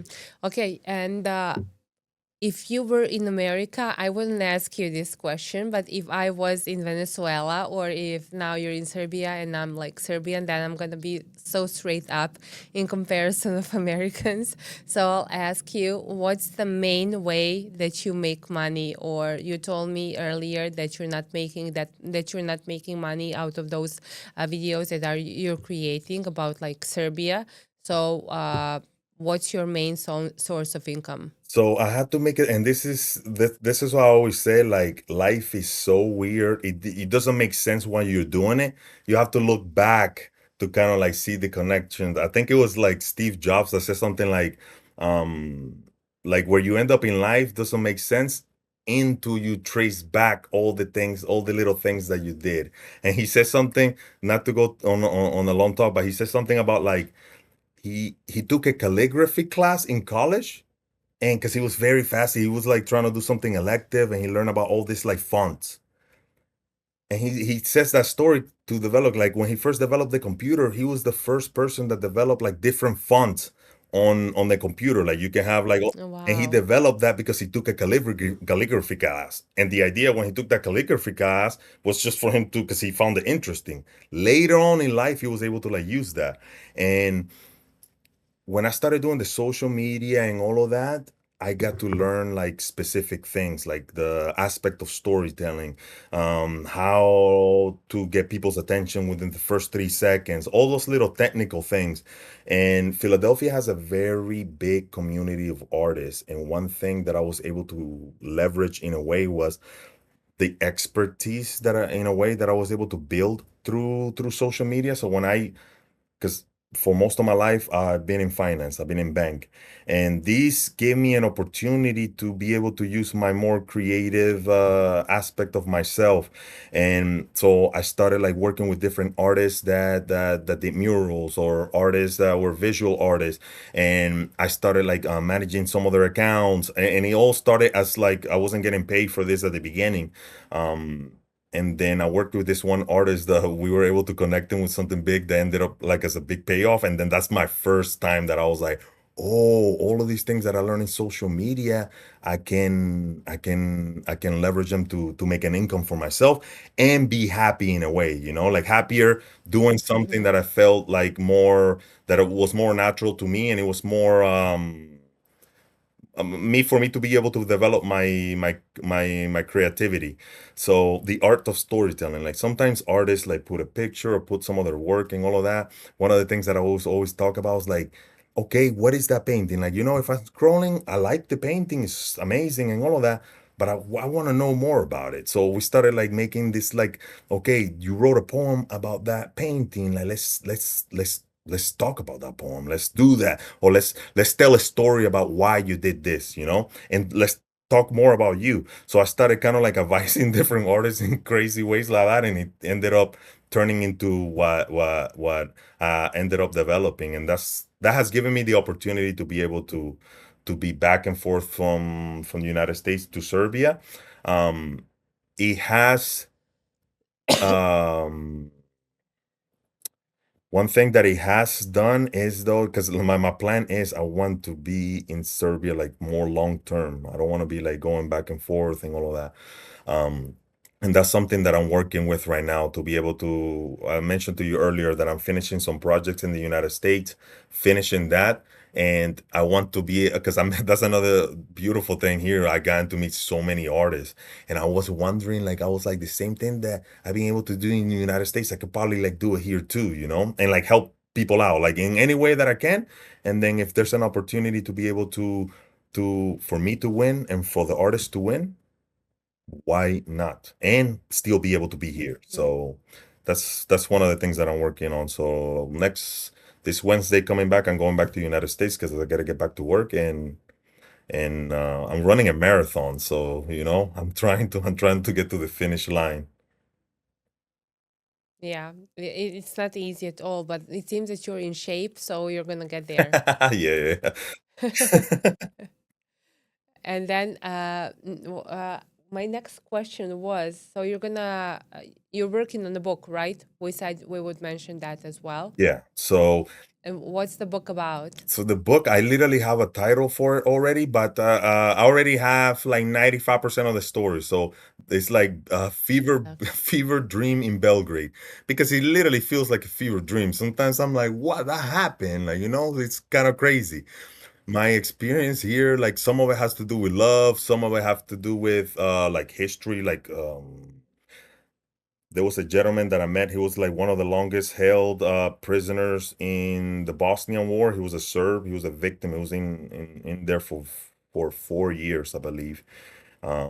He told me a very personal story about him in the camp. I'll just say like a little excerpt of it, just so you can have an idea what this book kind of like will talk about. It's 30 stories, but this is one of them. I met this gentleman. He was in the Bosnian War. He was a victim the whole time. He didn't participate in the war. He was a civilian who was taken to one of these prison camps. And I spent about 2, 3 hours talking to him. And I remember him telling me this thing. He was like, oh, Aaron, you know, when everyone's sleeping in the camp, right? They're being starved and all of these things. He's like, do you know what noise people make in the middle of the night? Like sometimes I will wake up in the middle of the night and like you'll listen to the people sleeping. And he was like, the people, when you wake up, you hear this noise. He's like, dude, like everyone's dreaming of eating. Like they're so hungry. And he's like, you Wow. hear this thing, it's like the frogs, like, brr, brr, brr, but it's like. And then he was like, we're not dreaming. He was like, he told me his experience. Like, I was dreaming every day, not of eating meat and all these things. He was like, he specifically said this. He was like, I was dreaming of the bread that my grandma used. I knew it. And I mean, that guy's one of the I get a little emotional because it's kind of crazy. These men, like I asked him, I was like, "Do you hate Muslims? Like, why you experience?" Like, no. One of the most gentle, like human beings I ever met, and he was like always smiling. And I was like, man, this man went through hell, and he still has this like beautiful aspect of life. And I don't know. I will never be able to experience those things. You know, one thing is to be able to like read about it, and it's like you still feel crazy about it, but like when you meet somebody that went through it, it's a different experience. And then someone that went through it has even crazier experience. So just to give you a perspective of some of those, so some of the other stories are gonna be are fun, like a telenovela type stuff. But like this is the kind of stuff that some of the stories in my adventures here. So that'll be the first one. So the book is based basically out of stories and like your experience in Serbia so far, right? Some are your personal experiences, some of the people that you met over there, I assume. Okay. Yeah. And imagine, like you just mentioned, like storytelling, and as being a journalist, I find that like super important. But as like even like an author of this podcast, even like having guests here, I had a situation when they had like a really, really good stories and they were just not able to like transfer it, to share it with other people. And I know that they had like a great stories. And on the other end, I had like average stories, but really interesting guests. And they were able, just because of they have had that moment of they know how to tell a story and they were great in that, and they made it even bigger and bigger and bigger, and I find that like super super super important. So that's why probably, I mean, you have that big like share, and that's why people like to watch your channel, just because you're good at that storytelling, I assume. So I find that like really interesting, as you mentioned. Thank you so much. And yeah, you being a journalist, you understand this too, that information, when it's going to be given to people, you have to make it digestible for people. So people have to be able to consume it in a way that they understand it. There's sometimes like very complex things that we can talk about. We're not going to talk about like in the way, like even at the bank, for example, when I worked at the bank, there's like all these APR and this and that. Dude, when I'm talking to my client, they don't understand that. When I'm talking to another banker, yeah, blah, blah, blah, blah. But when I'm talking to the Yeah. client, that person needs to understand exactly what I'm talking about. But you apply it in every part of life. But like information needs to be digestible. Some people don't read. That's okay. I mean, I don't think it's okay, but it's okay. We live in a different world. And if you don't read, maybe you understand these stories in a different way, like in a storytelling way. I mean, stays factual to the things that you're talking about, but we like the idea. And you're a journalist, you understand this better than anybody. Like the idea is to make sure that your audience is able to digest the information Hmm. in a way that they understand it the same way that an expert would. That's that's a powerful thing, and it's the most important, I think, when it comes to a lot of these stories and history and all of that. Hmm. I agree, yeah, 100%. And tell me, I haven't been in Belgrade for like a couple of years. What are some like good places that you would recommend to go out in Belgrade or in Zemun? What do you like to do? Yeah, like in the mornings, I like to wake up and like walk by last but by the Danube, like Semunskike. Hmm. I enjoy it. I'm not gonna be able to tell you like, oh yeah, this club and all of that. Like the first Yeah, yeah, that's fine. Yeah. the first time I came, yeah, I experienced some of that, but it's not my thing. Kalamegdan, I like a lot of historical places. I Hmm. like going, like, because I'm able to, you know, even in the United States, it's a new country. There's old places and all of that, but I appreciate being able to go to very old historical places. Kalamegdan is one of my favorite ones, very romantic in a way. So one of the girls that I was dating took me there for the first time, and I was like, oh, I understand why this is romantic. This is really cool. So if you have a loved one or something like that, yeah, definitely take him over there. It's charming. And he's beautiful. Oh, that Hmm. area too, Skardalia. I know it's kind of touristic, but Kadalia, it's a yeah. charm to it too. You know, the musicians, the music. Hmm. It's really cool. Um, Zemun. I'm trying to think of different places, restaurants that I have tried. That restaurant in Zemun that there used to be a synagogue. They make a meal in there that's so good. It's called Istina Sasha pot or something like that. It's like lamb with like potatoes. This is one of my favorite meals in Serbia. I forgot. I'm sorry, I forgot. I forgot the name. That's okay. Yeah. Yeah. I know what you're like referring to. Dobre vesti za mnoge od vas koji ste u industriji prevoza i transporta. Na tržištu postoji jedan softver koji obuhvata sve što zahtevaju potrebe iz oblasti bezbednosti, poštovanja zakona i održavanja flote i stanja kamiona i opreme, a to je FleetMate. Za razliku od drugih platformi kojima vi i vaša kompanija morate da se prilagođavate, u ovom slučaju FleetMate funkcioniše po vašim standardima. U cilju smanjenja troškova, očuvanja opreme, sistematičnog rada, planiranja, organizacije i pravovremenih obaveštenja o svim promenama statusa inventara vaše firme. FleetMate pomaže vama da jasno i analitički preko kompjutera ili mobilnog uređaja pratite i planirate sledeći servis kamiona, popravke, inspekcije, garancije, istorije popravke, izdavanja naloga za popravke. Detaljnije o ovoj aplikaciji nalazi se u opisu videa. Have you ever, since you're in Zemun and you're not that far from Novi Sad, have you ever been there? Yeah, I've been to Novi Sad, but I haven't been there for more than, damn, man, this is bad. I should go longer, but it's probably never been there for more than like 7 hours, which is messed up because I went to go do certain things over there. But Belgrade, because of the center, I have gone to villages. I have gone to Bosnia. I fell in love with Bosnia when I went last summer. It's one of my, I mean, the natural beauty. I'm sorry, I love Bosnia. It's just, I told my friend that I was like, if I would have gone to Bosnia first, I don't know, man. I probably would have lived there first. So yeah. Why? Like which city or which area over there in Bosnia? So I was dating somebody at the time that lived on the border with Bosnia, close to Zvornik. She was from Zvornik. Mm-hmm. So her family like took me to Zvornik, took me to some of the places that I make videos about. Kravica is one of the villages that I talked about in some of my videos during the Bosnian War. I went through several other villages that I cannot remember, but like during the whole time we're going place to place, and the natural beauty is just amazing. Like I haven't seen natural beauty like that since I left Venezuela. You know, I'm used to like going to the rivers and like you see the gigantic mountains, the roads like going up. I went to the city, I think Pale. I haven't gone to Sarajevo yet, but Pale is another little charming town that I really liked, just because I think what's that mountain that they have over there, like Jagorina? I think it's something like that. Jahorina, yeah.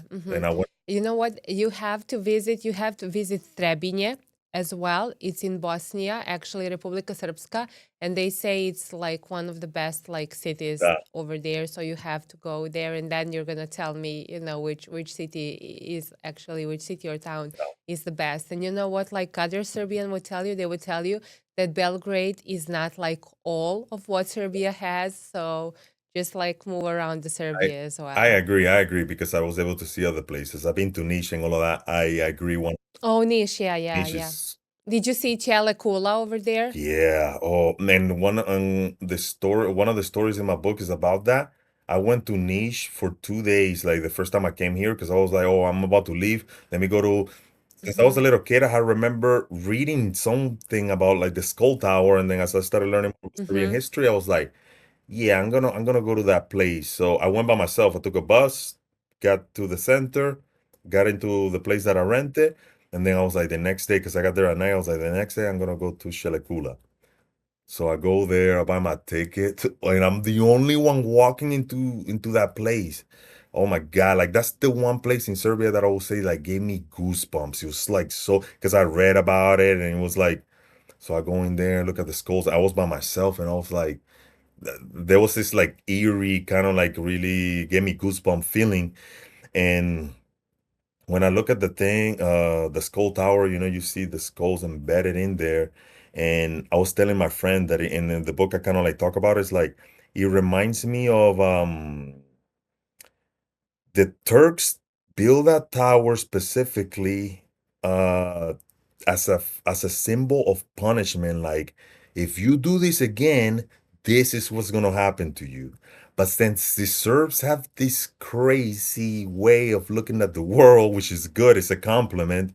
Dude, this became a symbol of freedom for Serbia. And it's crazy that you guys turn it into a symbol. But I told my friend, I was like, you know, when they took me to that bomb building in the middle of Belgrade, I was like, that's kind of the same thing. Like, you guys turned that into a symbol of resistance in a way. So I'm like, you guys been doing this throughout your history. So that's Mm-hmm. one of the connections that I made with like with how it is today.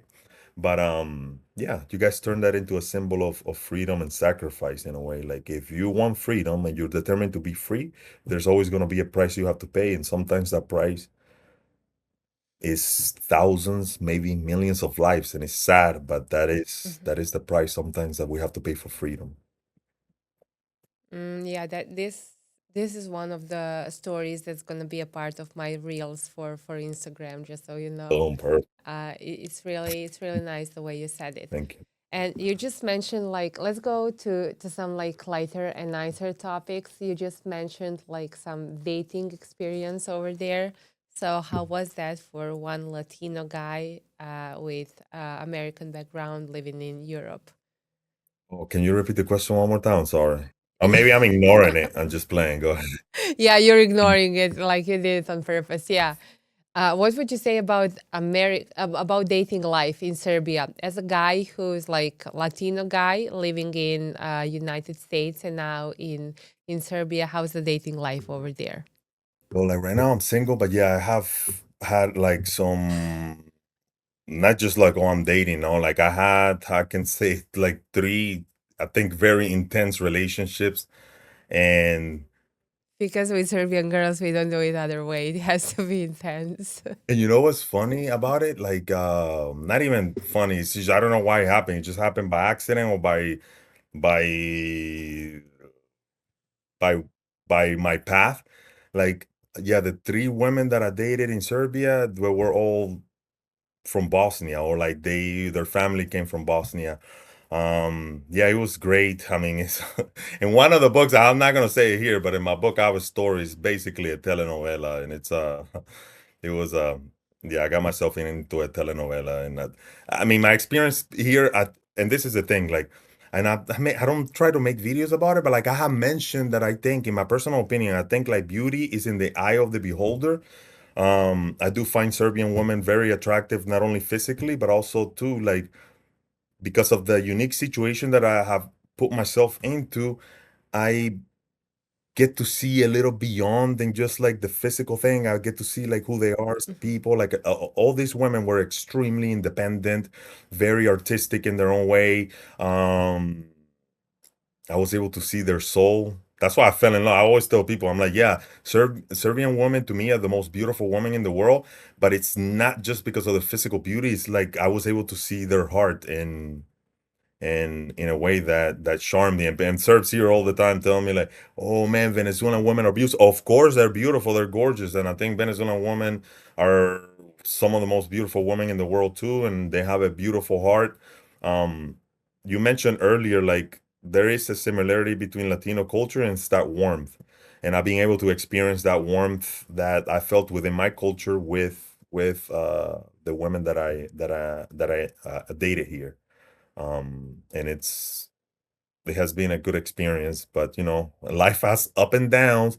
Like I can have a lot of success on this part, on that part, but like I think when the same way that you have professional goals and all of that, I think, of course, I would want to be married one day and have children and all of that. And these are things that, as I have kind of like gone through my journey, these are things that I have thought about. I even thought about like, okay, you're doing all these things here, in life. Sometimes people present themselves, and that could be your wife. It could be a Serbian woman, and like how will you raise your children and all of that? Like how, like I grew up in a Protestant home, and in Serbia, and that's another thing that I have on my book, is I had a very religious, like very spiritual experience with the Serbian Orthodox Church.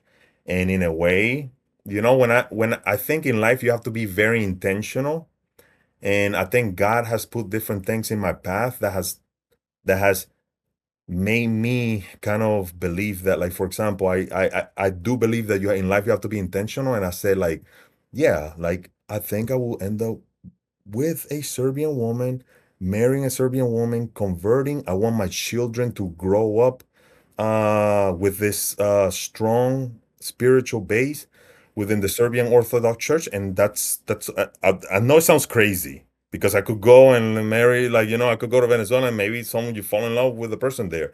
But I think in life you have to be intentional even about those things. And I thought about it. I've thought about it deeply. I'm like, yeah, this is what my family could look like or will look like.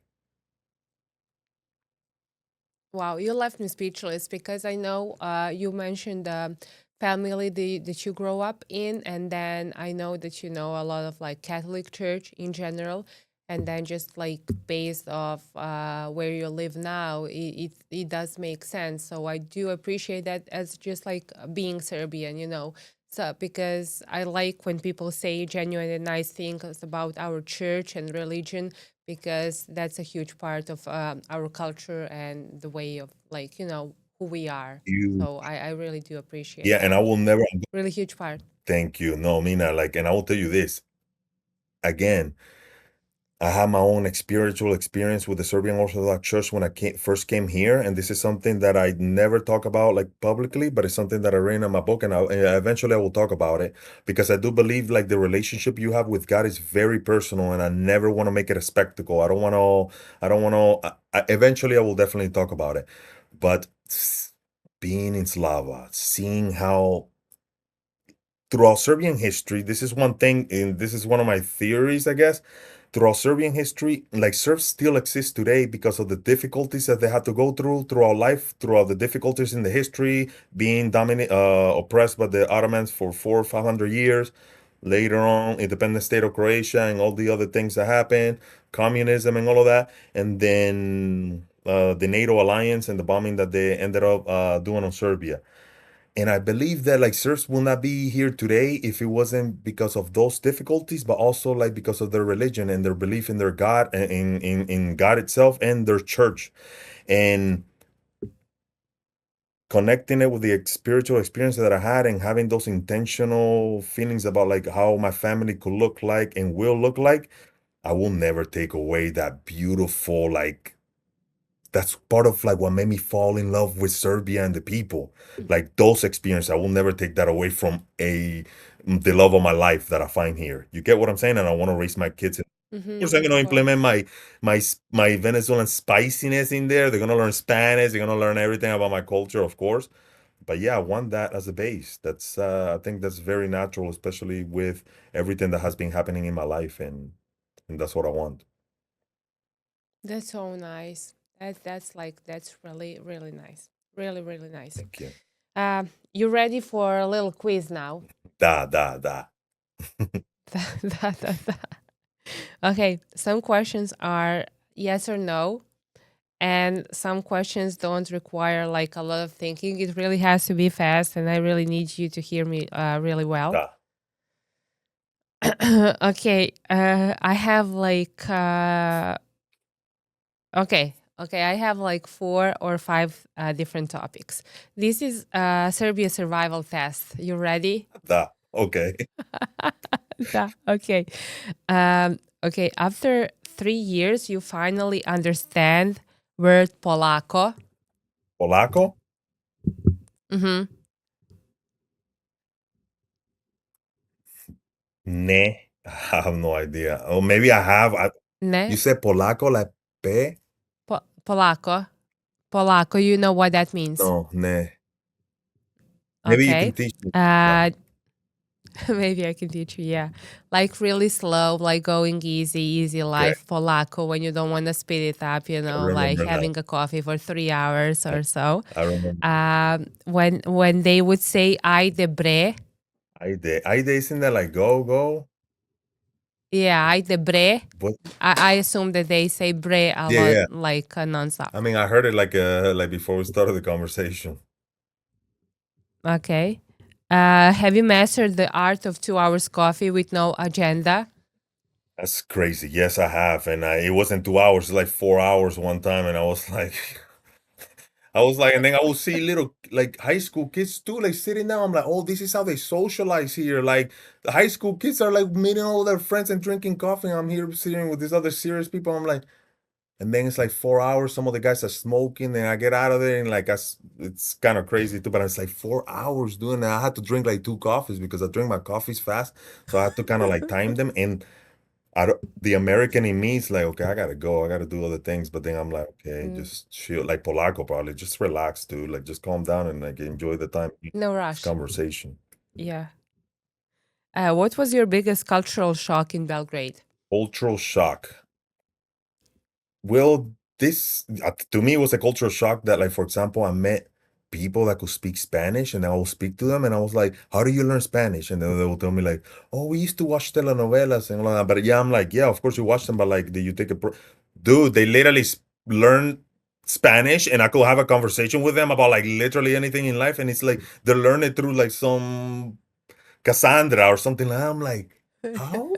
Like if La usurpadora. yeah, Yeah. if I was like, if I watch a telenovela from Serbia, I don't know if I could pick the language the same way as you guys. That was a cultural shock to me, because I met several, and my friend here speaks Spanish too, which is kind of crazy. So that was a cultural shock for me. Okay. Did Serbian bureaucracy break you at least once? Nah, no, not yet, not yet. But Ne? that's something that people complain a lot about. But yeah, no, I haven't had that crazy experience yet. Okay. And be honest, did you ever say Serbia is crazy in your first year? Did I ever think Serbia was crazy? Did you ever say Serbia is crazy in your first year living in Serbia? Well, I don't think it's crazy, because in a way, I never said that, but I mean, it is crazy. But when you come from a society like the one in the United States, it is a crazy society. This looks more normal sometimes than like back home in a way. So what's crazy? I don't know. I think I come from a crazy place too, but yeah. Oh, definitely. When you see the way, especially over there at East Coast, but like even here in Chicago, the way people walk in the street, Walmart locations, and things like that. I'm like sometimes like if my father was able to see this, like he would be like, who's crazy here? Just a So brief, that's just a brief insane. little comment. I don't even blame, yeah, because you're like watching all this. It's insanity. When I was first here, it was already my second month. I found myself like scrolling through Instagram and then like watching these videos of taking the train in Philadelphia and all the craziness, and then like the girl screaming or some fight or somebody smoking or something like that. And in my head, I was like, oh, I kind of missed that. But that's like Stockholm syndrome. When you live in a crazy place, you kind of Hmm. normalize those things. I'm like, dude, I need to untangle some of these things. So I understand the 100%. Okay, is Serbia more free socially or just chaotic? I think it's free more socially. And when you say chaotic, I think there's chaos in life in every place, but I think socially people are more free than in the United States. And sometimes the chains of freedom that we do have, even in the United States, are the ones that we put up on our own self. Like United States is a time, everything's time. You gotta go here, you gotta go there. Like being able to sit in a coffee place for 3-4 hours. Like I go in the center of Belgrade at like 8-9 o'clock. There's a bunch of kids out in the streets. Like everybody's in cafes and all of that. You don't get to see that. I mean, you get to see it in the big cities, but not like that. Like families together and the Hmm. kids playing in the park over there while the parents are having coffee with their friends. There is a level of freedom that I haven't that you don't see in the United States because everything is time. Hmm. So. Is American dream real or propaganda? I have to be honest, like in my experience, there are some aspects of the American dream that were true. I think the country, I can be critical of the government and all of that, but there's a lot of opportunities that I would have never gotten back home. And the United States has been a very good place for my family. And I think too, he has taught us to be resilient. Americans do have they have a stereotype and all of that, but like there is a power in like the American work ethic, even though it's sometimes take it to the extreme. People work very hard and they get to levels of that you will never be able to get like in our countries. So I always tell young people here that want to go, I'm like, dude, if you have a plan, stay focused. There's a lot of distractions in the United States, and if you get out of it, you fall into the circles, but there's a ton of opportunities. I do think to a certain extent there is there is some truth to the American dream if you're going in there with a focused mindset, you're not getting into trouble, and you're able to save, and then maybe you go back to your country. I think it's a good place for opportunity. So I have to say the truth. Is it alive? It's a nightmare for a lot of people. I can't be naive about those things, but yeah, the American dream for us has we were able to fulfill part of it. And of course, as human beings, we always want to be ambitious, and we want more for us, but also for our family. So yeah. Mm-hmm. I agree. I agree. This is a tough one. Where would your future kids have better opportunities? So I even remember I told you, like, I think we have to be intentional in life. So you have to kind of think about some of these things. I do think, like, yeah, let's say I build a family here. I have my first few children here. Eventually, I want to take my family to the United States, and I want them to, we're going to be in a position to be able to put them to succeed. I think there are, like I said, going back to the American dream question, there are certain things you have to put your children in a bubble in the United States. They need to be exposed to society, but yeah, I want them to get an American education. If they want to come back to Serbia and study, hey, I'm 100% right behind it.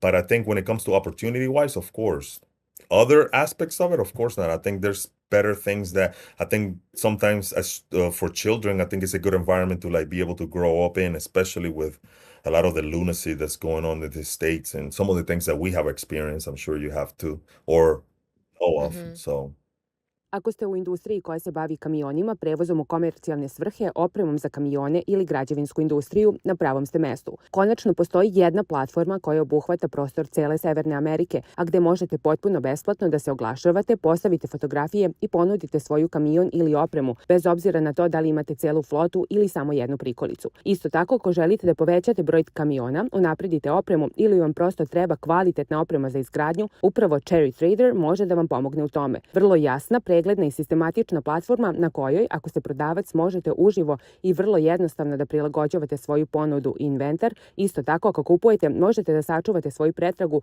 i uvek dobijate jasne notifikacije kada se pojavi nešto vama interesantno. Poredite tržišne cene, pratite promene, imate jasna predviđanja vrednosti kamiona i opreme na tržištu i za budući period. Svi detalji za Cherry Trader nalaze se u opisu videa.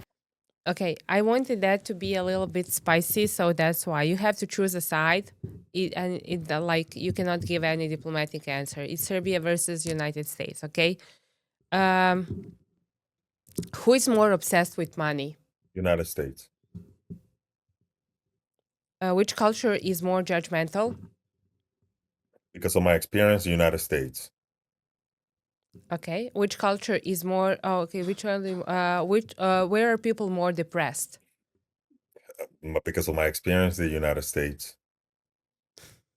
Okay, who works harder but complains more?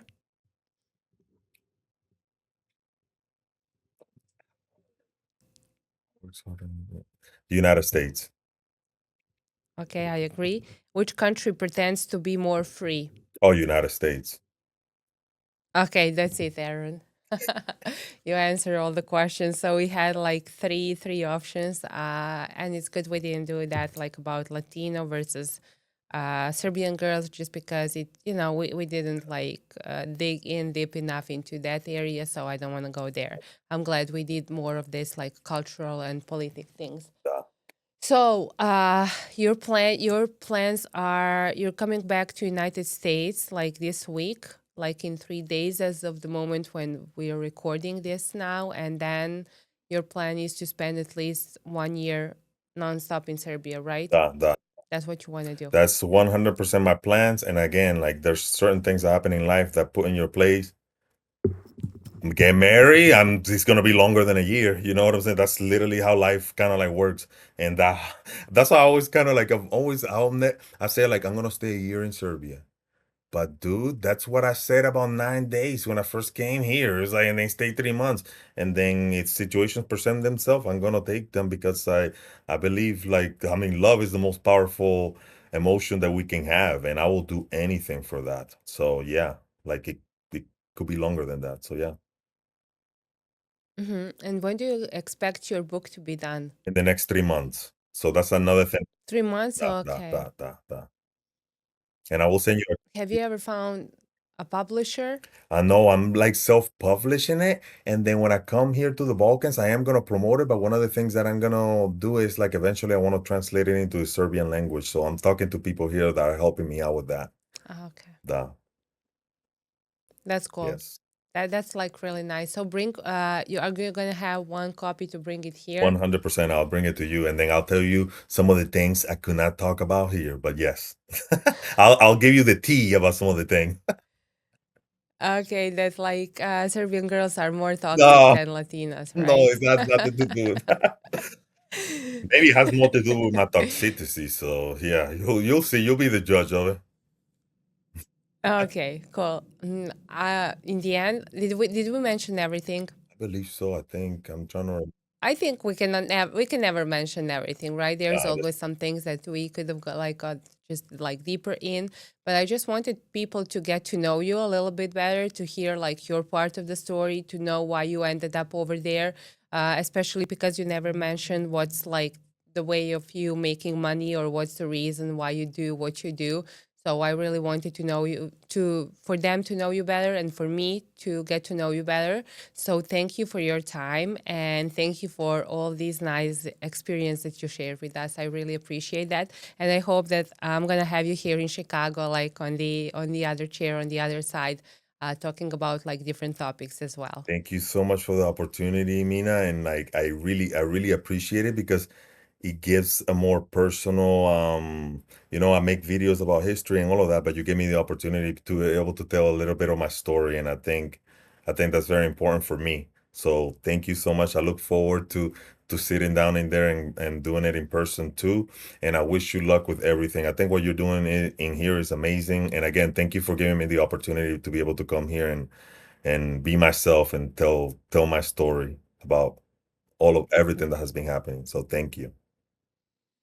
Thank you so much. And thank you again. As a Serbian person, I want to thank you for sharing and spreading all those like truthful informations about my culture and about not just mine, but like our culture and nation and like religion. I really appreciate that. And I'm talking not just like on behalf of me, but like on behalf of everyone who feels the same. So thank you for that Th- as Thank well. you so much. And I just remember one thing. I just have one question for you. I think you mentioned it earlier. Do you mind me asking what part of where's your family from, Mina? Yeah, I was born in Croatia and I was like 1 year old when we moved to Novi Sad. And then when I was 19, I moved to Belgrade. And then when I was 29, I moved to Chicago. So yeah, they're Serbs from Croatia. So you know The the story. the last question. What part of Croatia, if you don't mind me asking? It's Osijek. It's Osijek. If you know where that is, it's not that far away from. It's like right close to the border with Is Serbia. that like Krajina area? Is that what they Yeah, no, it's not Krajina area, but everything happened to like in the same time to like all the people. So Thank, yeah. thank you so much. I really appreciate it, Mina. And again, thank you for the opportunity. So that reveals a lot of about me, No, right? no, As no, no. well, I guess. And the Yeah, next opportunity, I'll I ask you know. some more questions, but I think this is good right now. I'm looking forward. Thank you, Aaron, once again. Thank you. Have a good night, okay? And have a great time in Zemun and in Serbia and like wherever you go. And good luck with your book. Thank you so much, Mina. Good luck with everything, and I hope you have a good night. Uvek volim da istaknem sjajnje iskustva sa frizerskim salonom Nela, tako da ako ste muško ili žensko, sasvim je svejedno i vodite računa o koži svoje glave, naravno i o svojoj kosi i frizuri, bez obzira na dužinu kose. To možete tamo da učinite. Ja već godinama to radim i moja topla preporuka, kontakt do njenog salona nalazi se u opisu i ovog videa.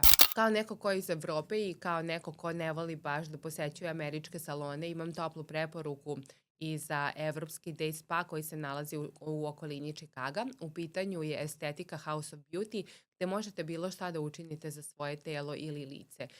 Da li je to masaža tela, masaža lica, da li je to tretman noktiju ili ulepšavanje lica na bilo koji način, to svakako možete da doživite tamo, tako da moje tople preporuke i zakažite svoj termin na vreme, a kontakt do njih nalazi se u opisu i ovog videa.